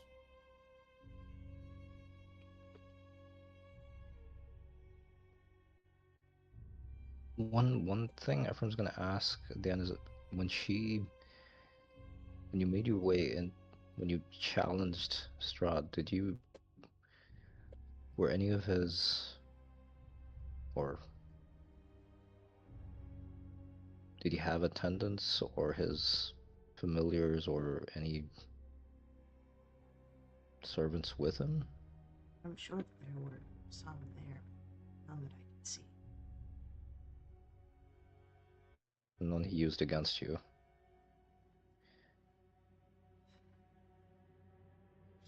He conjured magic, held me in place with ways that I should have expected. Went in expecting just a powerful vampire, the lord of this land. Hubris. Desperation.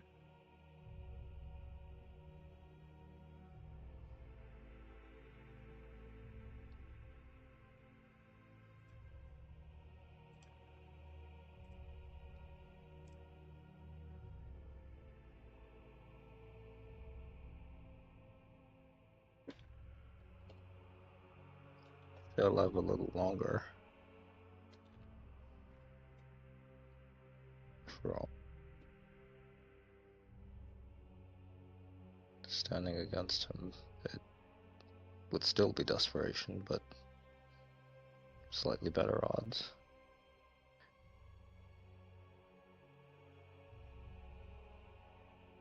As I said, I have no ties to this land. You're going against Strahd. Be at your side. No need to wait to call upon me.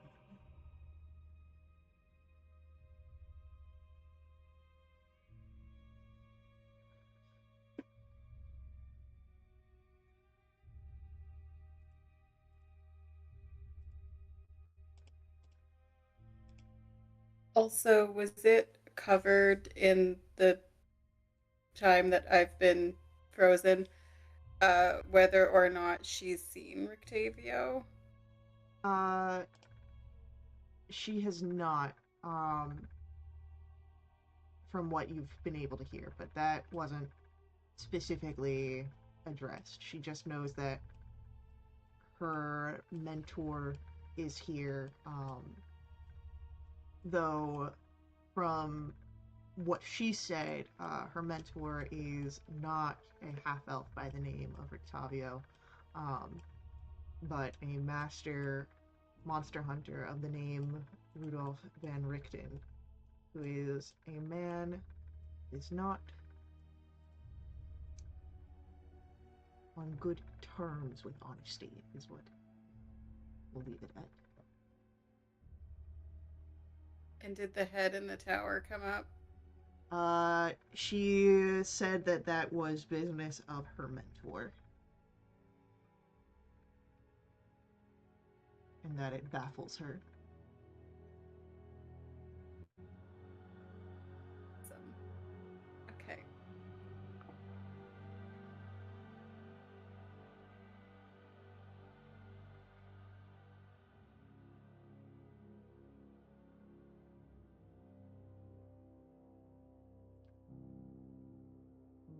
We want to head back or head to Krusk at this point since we have daylight.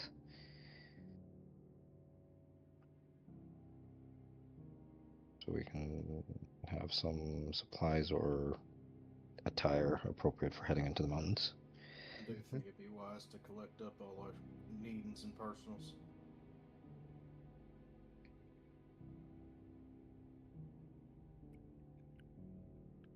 Before Ephraim leaves, he's gonna give her one of his carvings of the dragon statuettes that he made while leaving Argydwossold, and a pouch of tea.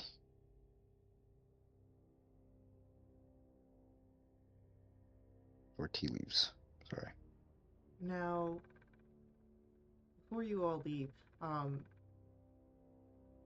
basic understanding. Esmeralda here is offering to travel with your group if you guys are going against Strahd.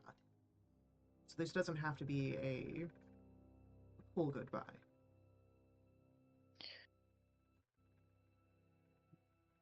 Yeah, because the way I'm kind of understanding is like she is kind of going to be based around the tower. So if we need her again, I'm wondering if we come back to the tower? Because she is She's based out of here. Or she's offering to come with us right now. she's offering to come with you guys right now. She's saying that she has no ties to this land, not just Yeah. Barovia, but to the tower. Like, the only reason why she's come to this tower is because of her mentor. Oh, okay. Right.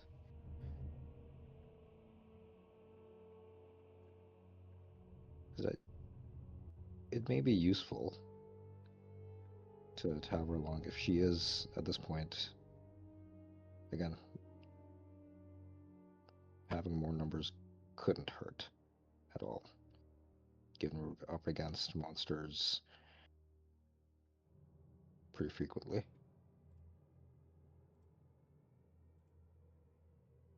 I know she doesn't think Von Richten's over at Krusk, but again, if this is someone who's not in good terms with honesty, he may just not be disguised as himself, or he may be disguised as someone else, so it may not hurt to have her along.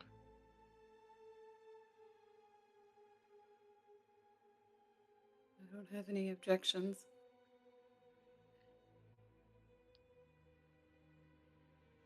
Happy to have her along.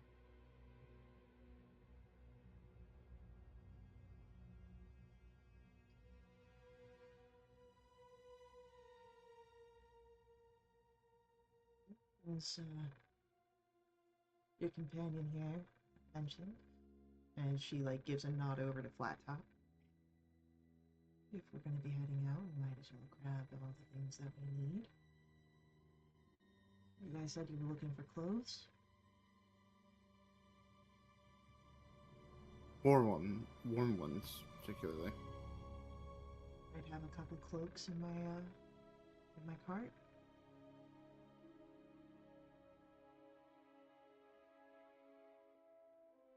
I know.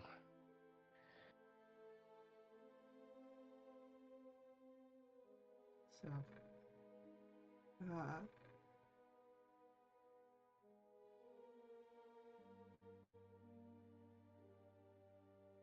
is she'll stand up after having tea and again, wiping off most of the grime from last night. Opening her cart,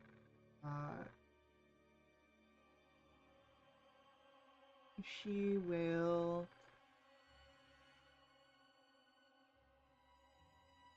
move carefully and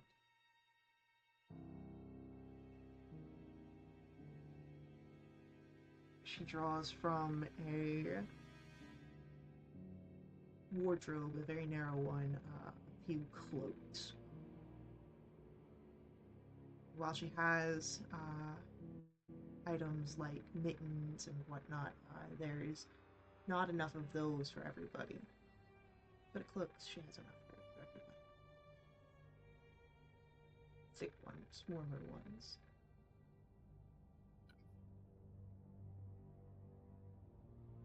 You wouldn't happen to have a hat, would you? No hat, but I have a wig. The Jinx is gonna pull out Gerald, and he's just gonna be like, he froze last time. So just something that I could put him in. And she'll look over, and you see that she takes a set of boots, and takes the right one, the one that uh, she has a prosthetic now, and tears the lining out of it with a dagger, sort of cutting it out, and then will offer the fur lining of the boot for Gerald. Thank you. It's the best I can offer. Before we head, I want to ask her a question about the tower. I wanted to ask her why my magic wouldn't work in there.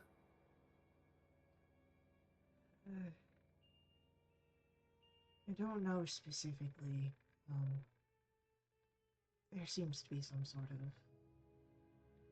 magic itself. But it's localized to the tower itself. Just a little bit beyond.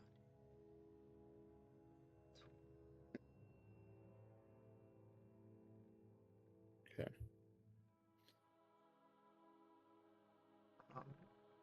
But yeah, so as she's sort of moving, she is packing her own bags and whatnot. There's a crossbow. She's got two quivers of bolts. You notice that she grabs several scrolled, rolled up pieces of paper. And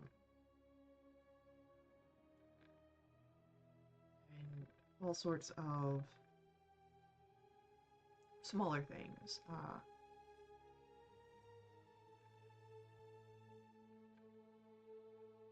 Some vials, a tinderbox, a mirror, a stake, a spyglass,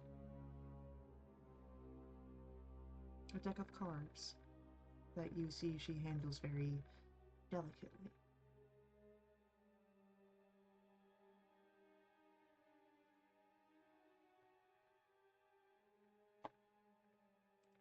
Deck of cards? Mm-hmm. Can I see what kind of cards they are? They are wrapped in silk, but you can ask her about them. Um, might I inquire as to what those cards are? They are a Taroka deck.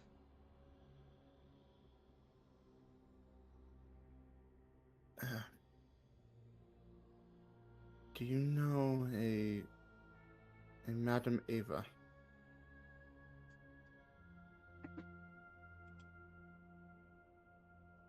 She thinks about it. No, they don't, unfortunately.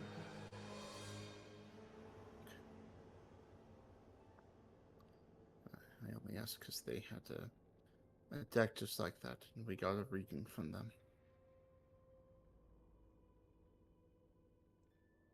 You can find Taroka decks spread throughout Islamic people. The omens Vistani can see. We can often channel it through readings of the gods.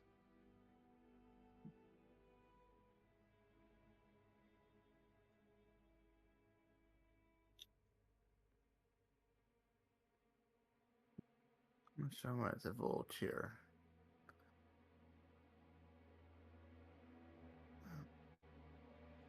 I'll only say that the reading we got was very helpful for us.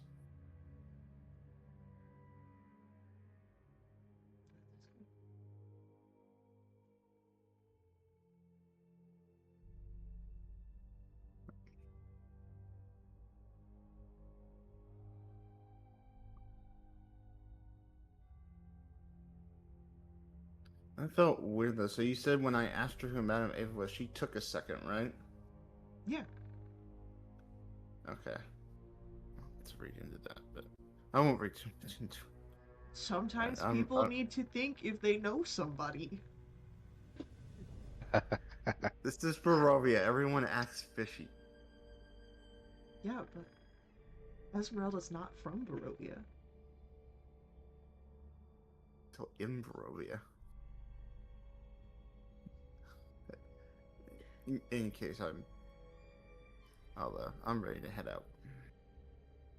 Before we leave, can Jinx walk around the near vicinity and see if he sees any tracks, either from Rictavio or his saber-toothed tiger in the dirt? Give me a survival roll.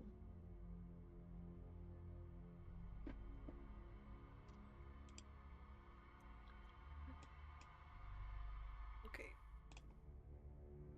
That's an 11. Hard to see tracks that you could ascertain to belonging to a saber-toothed tiger. Plenty of tracks for people, but you don't know that those are, exactly Rictavio's. There's the horses, especially the deep ones from Esmeralda's arrival in the evening. Okay. Jinx just finds it weird that the horse is here and the cart is here, but there's no signs of either one of them. Well, Jinx, why don't you roll me a perception roll? Would my advantage apply, or no? I'm gonna say no for this one. Okay.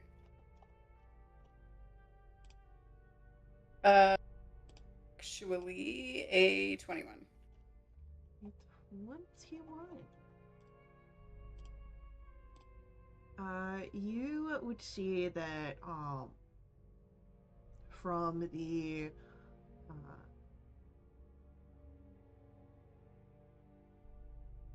woods eastward of the tower, over the waters that sort of surround the marshy island here. Two figures coming out of the woods. One, the saber-toothed tiger. The other, however, is an older man, human.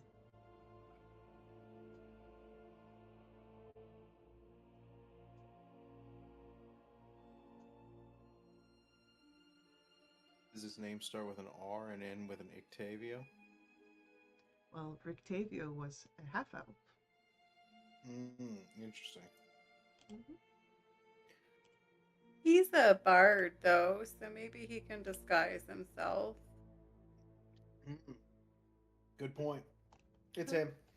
Potentially. Ooh. Can I insight the tiger? Does he look relaxed, like he's with his person?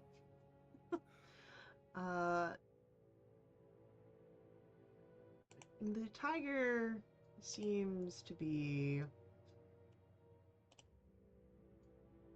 alert, though not hostile.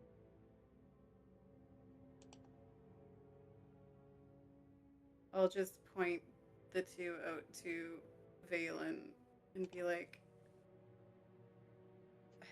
that looks like the tiger, but that doesn't look like Octavio.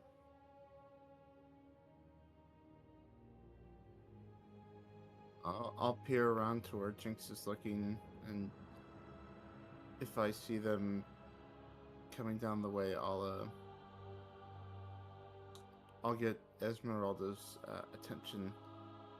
And is that your mentor? And she peers off into the distance. She gives a nod. Aye, that's Van Richten.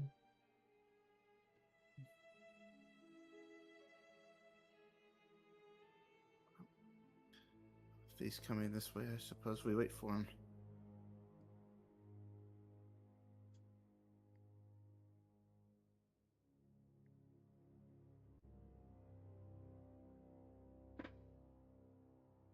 So, it's not terribly long, but as he arrives, you would notice that he seems a bit guarded, seeing a group of 5 when he last left and there was none.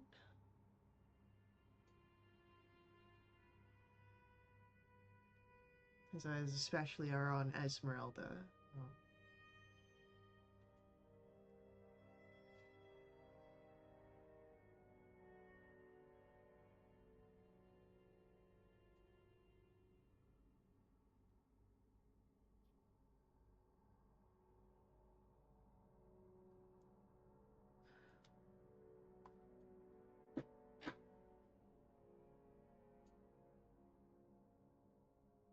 Um, well, I was not expecting a welcoming party.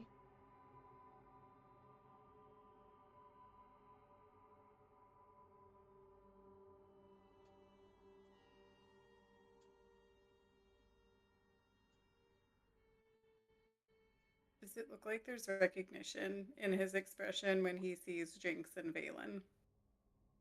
Roll an insight check. I'll do that too. 14. That is actually also a 21.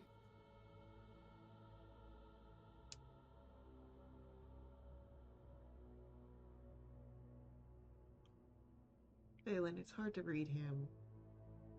And Jinx, it's a challenge for you as well, but nonetheless, you are able to see that there is recognition, but again, his focus, while he has noticed the rest of your group, is more on Esmeralda.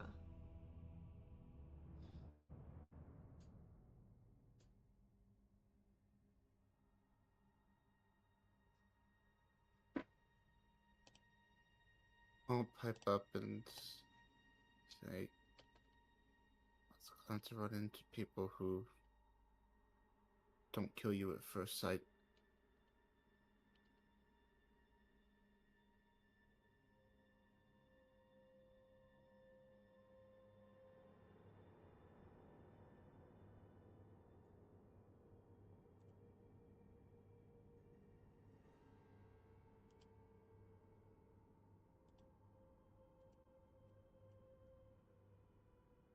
I don't see a reason for violence at this moment.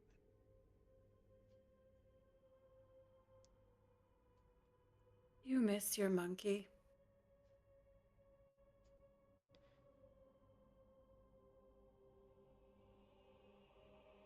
There is a sort of upturn to his lips, not a full smile.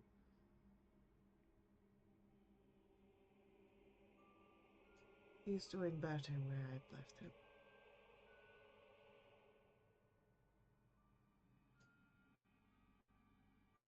Poor man needed a friend.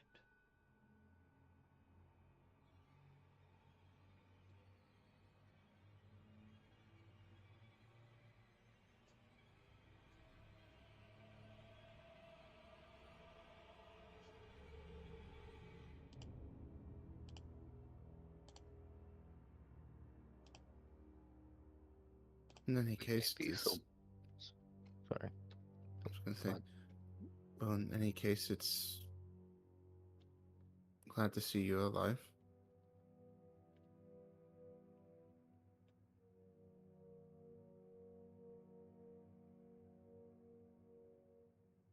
sorry. We were. Oh, He was just sorry. Go returning ahead. it. He was returning it No. for seeing you guys alive as well. We were just on our way to Kresk. Esmeralda is going to join us.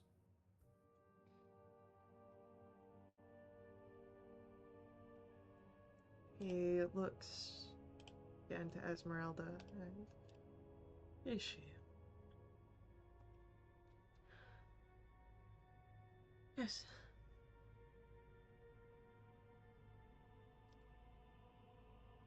Strahd must be defeated.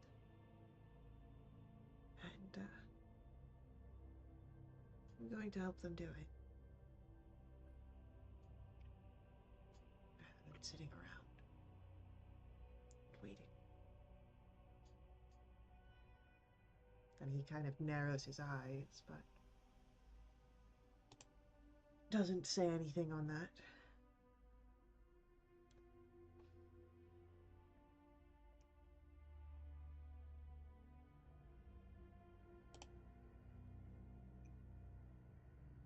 We may be so bold as to ask, what are you hunting at the moment?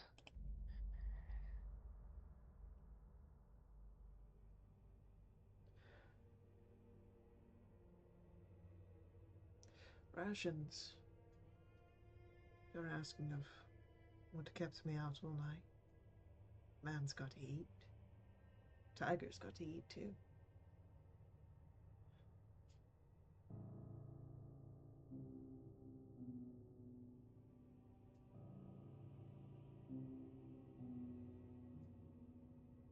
We stayed in the tower overnight for shelter.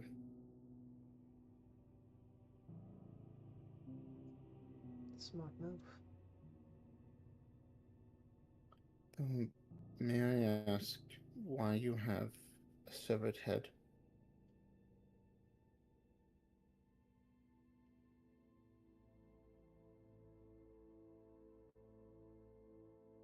The head is a tool. It is providing me assistance.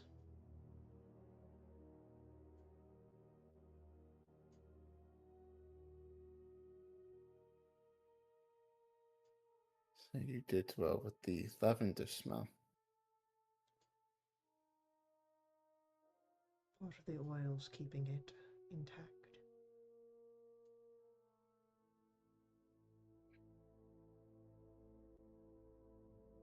Okay.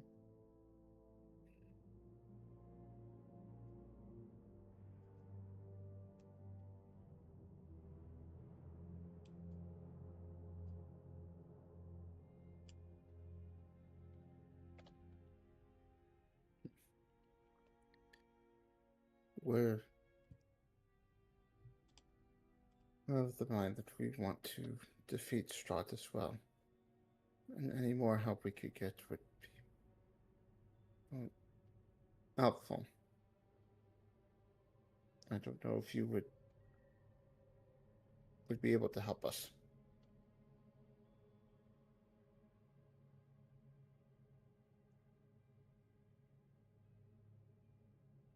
Likely not. I'm still accumulating the information that I need to make my move. And I am an old man, not fit for the fight.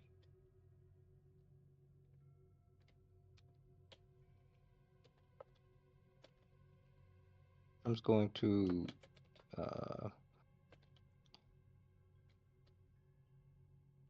he's gonna reflect on what Esmeralda said earlier about him not having a flexible relationship with honesty, and he's gonna he jokingly says this, right? That he's an old man not fit for the fight.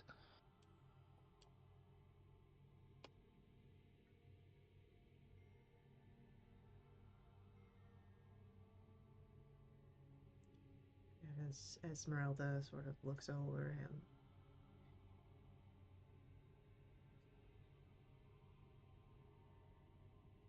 No, I don't think he's joking.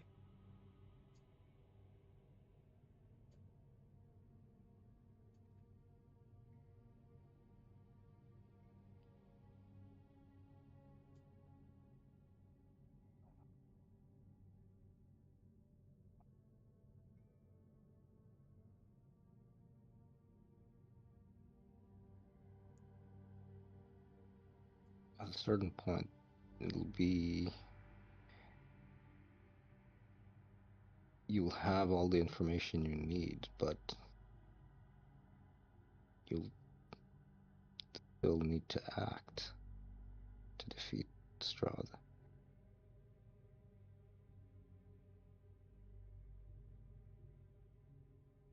I am aware.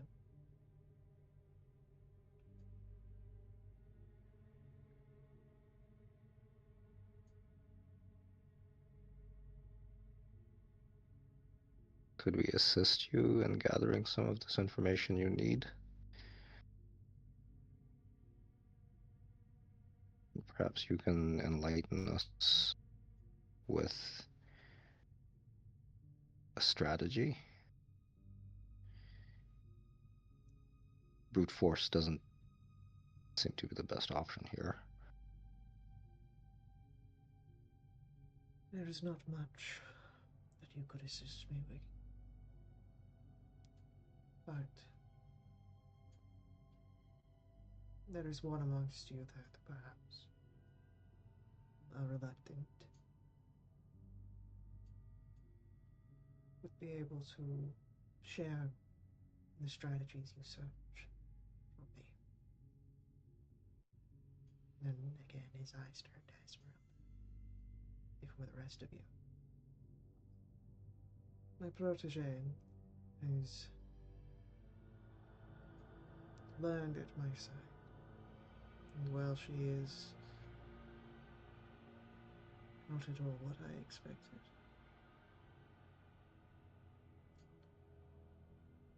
she will be a great aid to you. Perhaps more than I could be.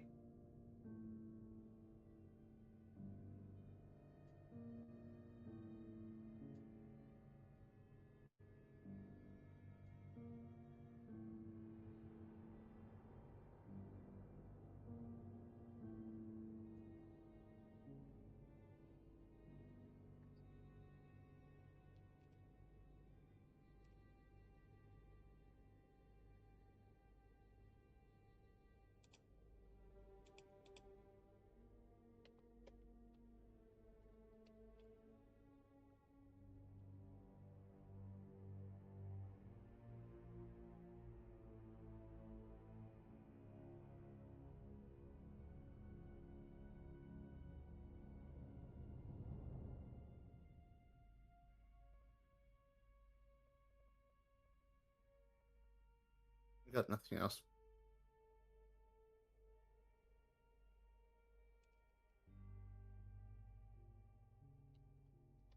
I've got something. If magic doesn't work inside your tower, how do the statues follow commands? It's more complicated than magic not working with the tower. Only particular magic has been allowed.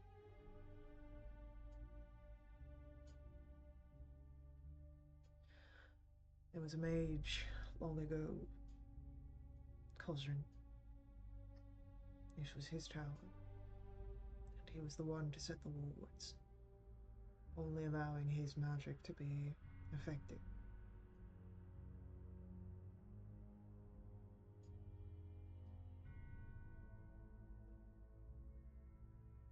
Jinx looks at Valen. Is that the guy we're supposed to find?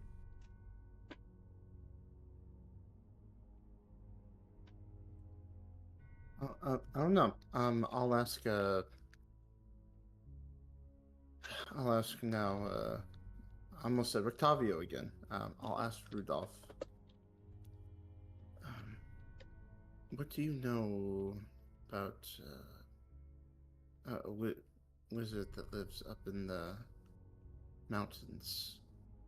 It's called the Mad Mage.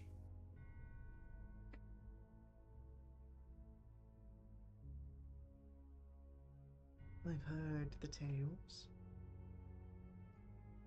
A mage sequestered in the woods with no mind of his own. But that is it.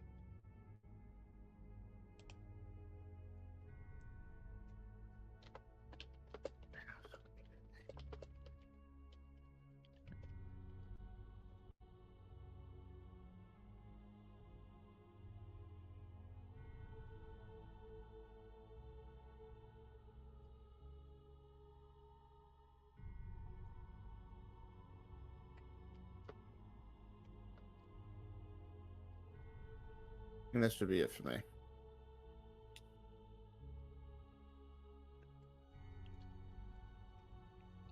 From has no other questions for him at this point.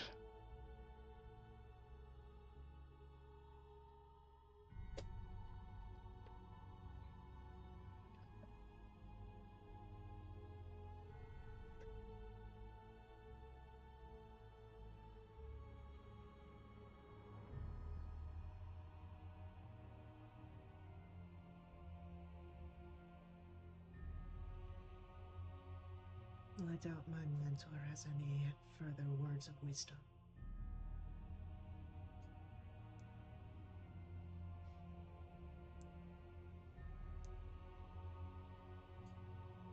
Perhaps we'll be smarter if we are on our way.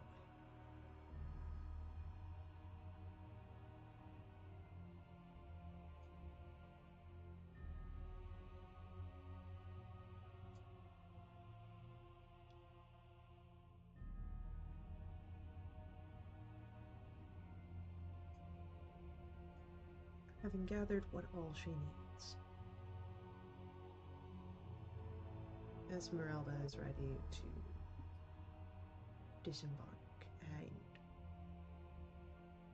as your group sets off, no farewell sendings from Van Richten.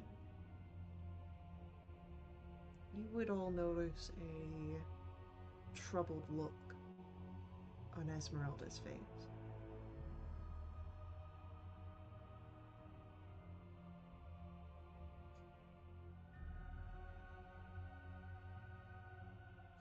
Something wrong?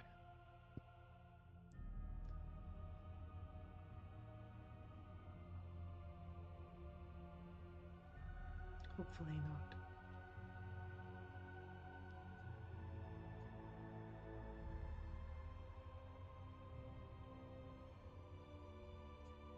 What is causing you to believe that it might?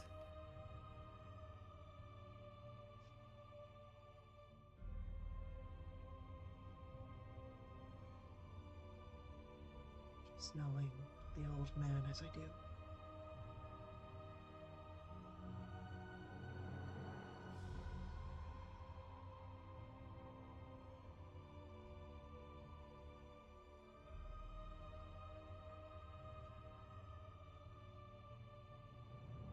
He has another.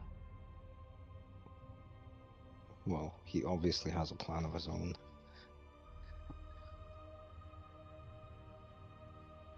And that's what I'm worried about.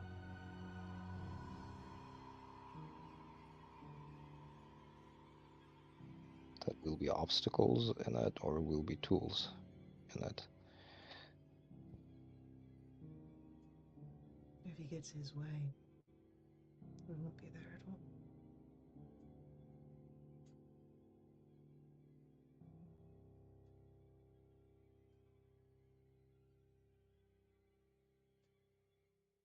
Absolutely not ominous at all. I mean, I'm not married to the idea of taking care of this problem. So if someone else wants to do it, I'm not going to get in the way. I will. The old man's a fool.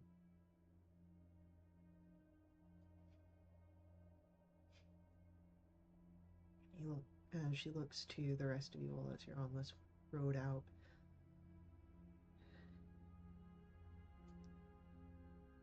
He's not fit for the fight. But that doesn't mean he wouldn't go to it.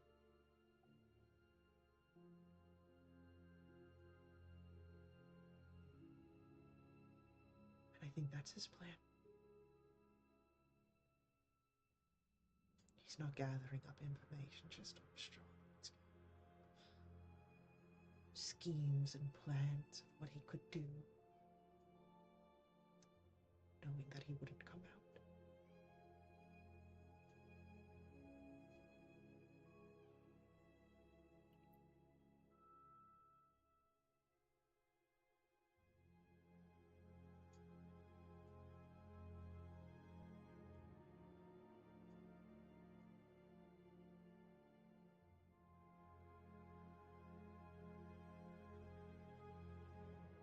So,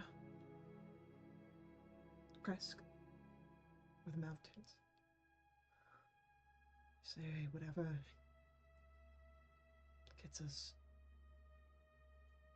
ahead of Van Richten best. Well, we have our cloaks at this point. We are somewhat prepared.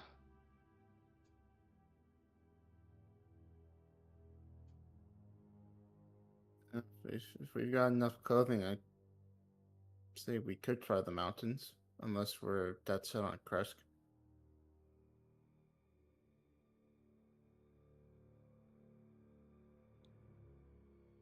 I'm happy to go to the mountains.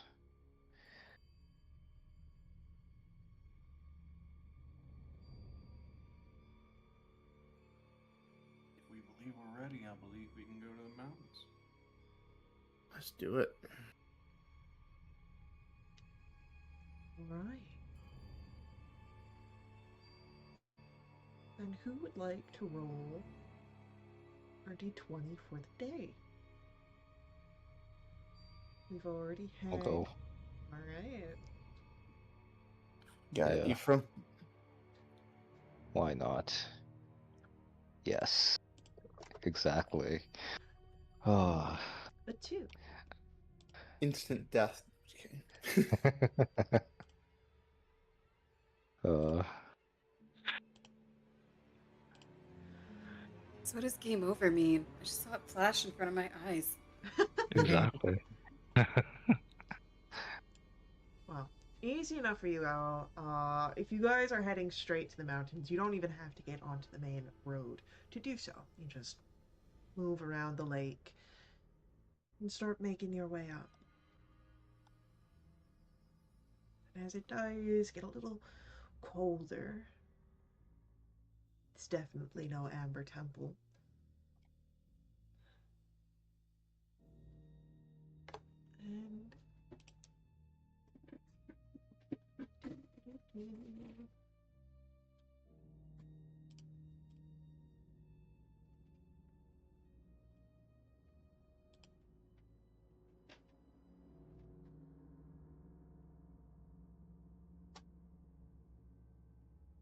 And I'm going to ask for the group to roll for me a survival roll.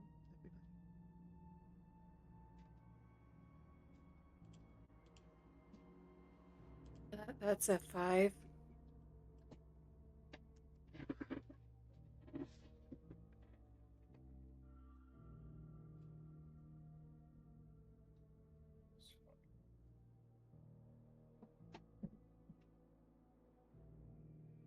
That's good. Twinsies. Overall.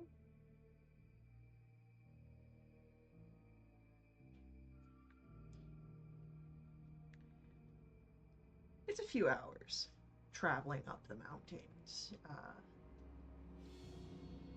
through the sort of tops of trees and trying to find any sign of the mad mage.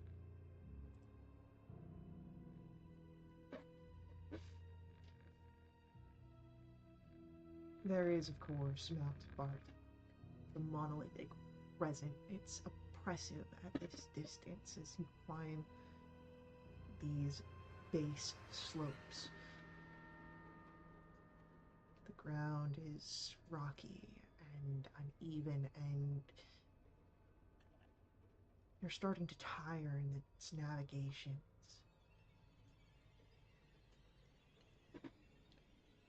But soon you find yourself above the blanket of fog engulfing the valley. And as you do, there are dark thunderclouds that roll overhead.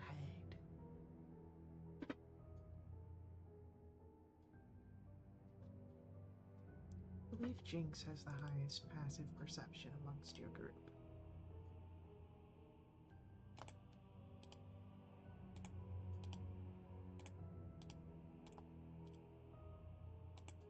But I'm going to check.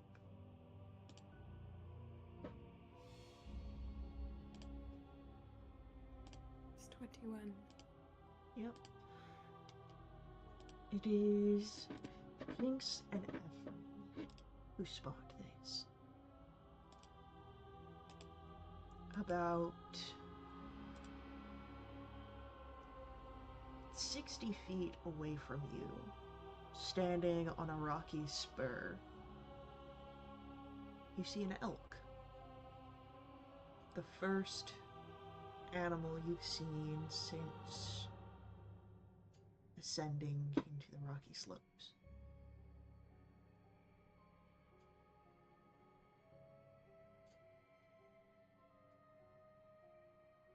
And this elk is watching you.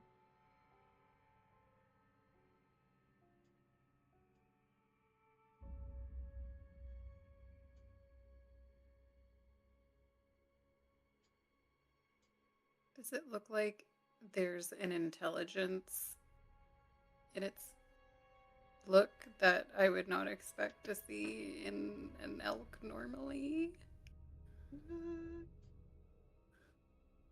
Give me animal handling. Uh-oh. Can it do math? Can it do my taxes? That's an 11.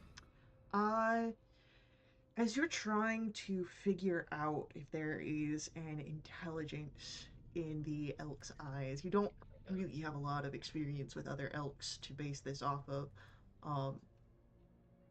Suddenly, there is a crack. Lightning strikes on the ridge, and where once an elk was, there's now a man. He stands in tattered black robes. His hair and beard are a long black streaked with gray and flare wildly as wind begins to pick up, his eyes crackling with power.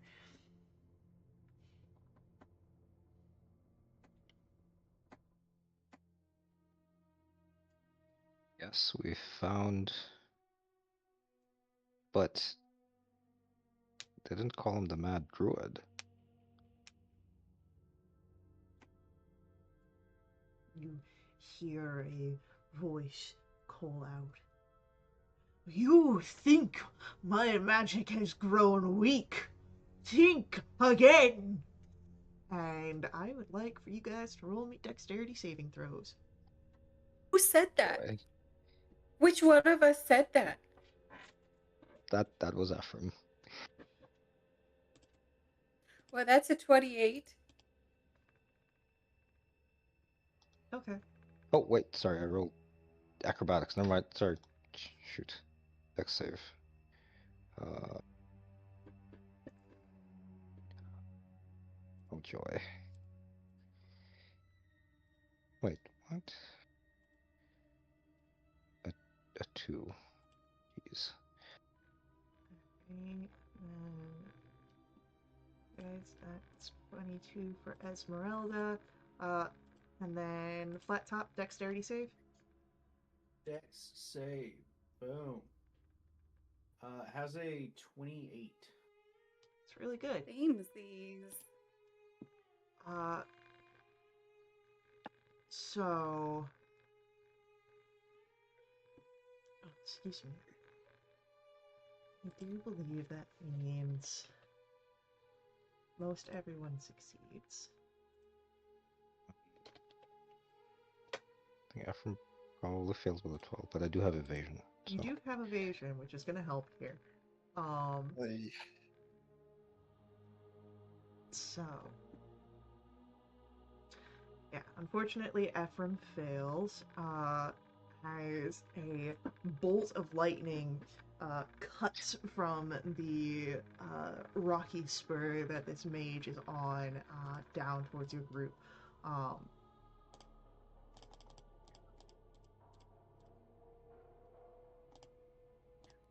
We took a long rest and I didn't click my button. you should click your button. I should click my button. On a failed save, it's going to be 43 points of lightning damage, half as much on a successful one, unless you are talented with evasion. I also have, as Brass Dragonborn, I have lightning resistance All right, as so well. half the incoming of the damage. 20 or So 43 becomes 42, becomes 21, becomes. You will take 10 because of your resistance. very cool. I take none. Yeah. So that's 21 on a successful save? 21 on a successful save. Yay, that tore into me.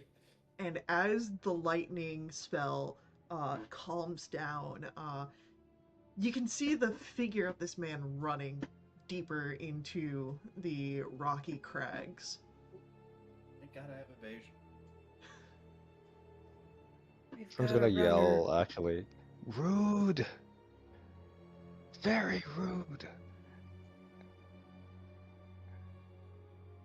Can we take off after him, or he seems to be kind of pissed we're here to begin with.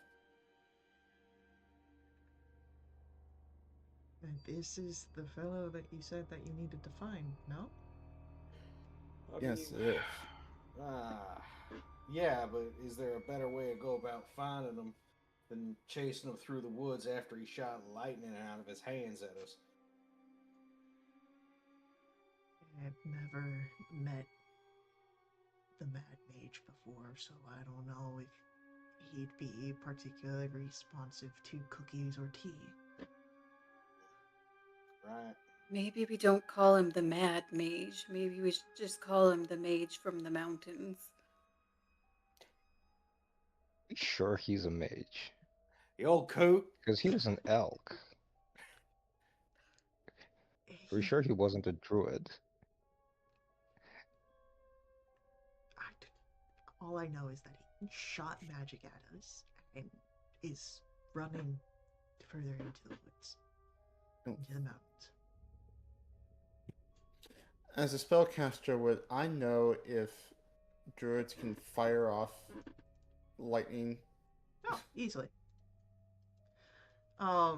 You'd also know that there are spellcasters aside from druids that can take animal form. I wonder if he did the polymorph spell.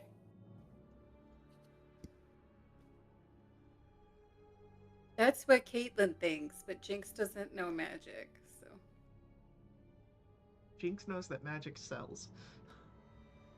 Well, despite being blasted by lightning, Phelan is very confident that this is the guy we need to be looking for. From offhand, I was gonna say this is what magic does. This is what magic does to you in the end. You go up mountains, turn into elk, and shoot lightning at people. Seems like his mind's not right. I should try and convince him before we attack him. As you say that, Valen, you hear your own voice. Oh no. From at your Now look what you've done. from at your side.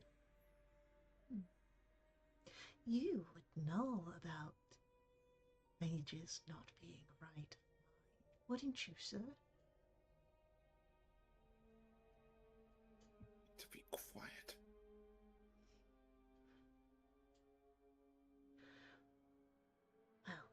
anyone is suited to handle this task, it is you, Your Highness.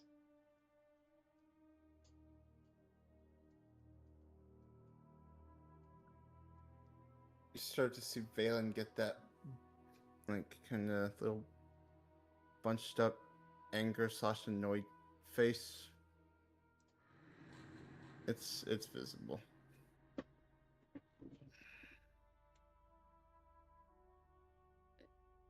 You okay? It's nothing. We hear that, or did just Valen hear that? Just Valen. Interesting. And every time Jinx asks his buddy about it, his buddy lies. Interesting. Real trustworthy activities going on in this party all of a sudden. Mm-hmm. And by all of a sudden, I mean from the very beginning. Don't you be so smug about things. Don't you diamond hands this. Stop that. How far away is this mage right now from where we are? Well, he was 60 feet when he cast the lightning, and then he immediately started, like, tearing ash. Yeah.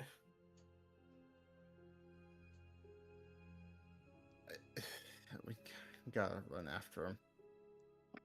All right, let's take off. He's booking her, so he's probably leaving tracks, broken branches. We should be able to find him.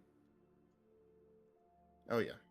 I don't think this is a guy that really hides his presence well.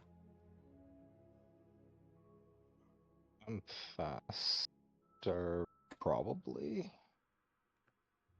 Do than you all of really us. want to be up against him on your own?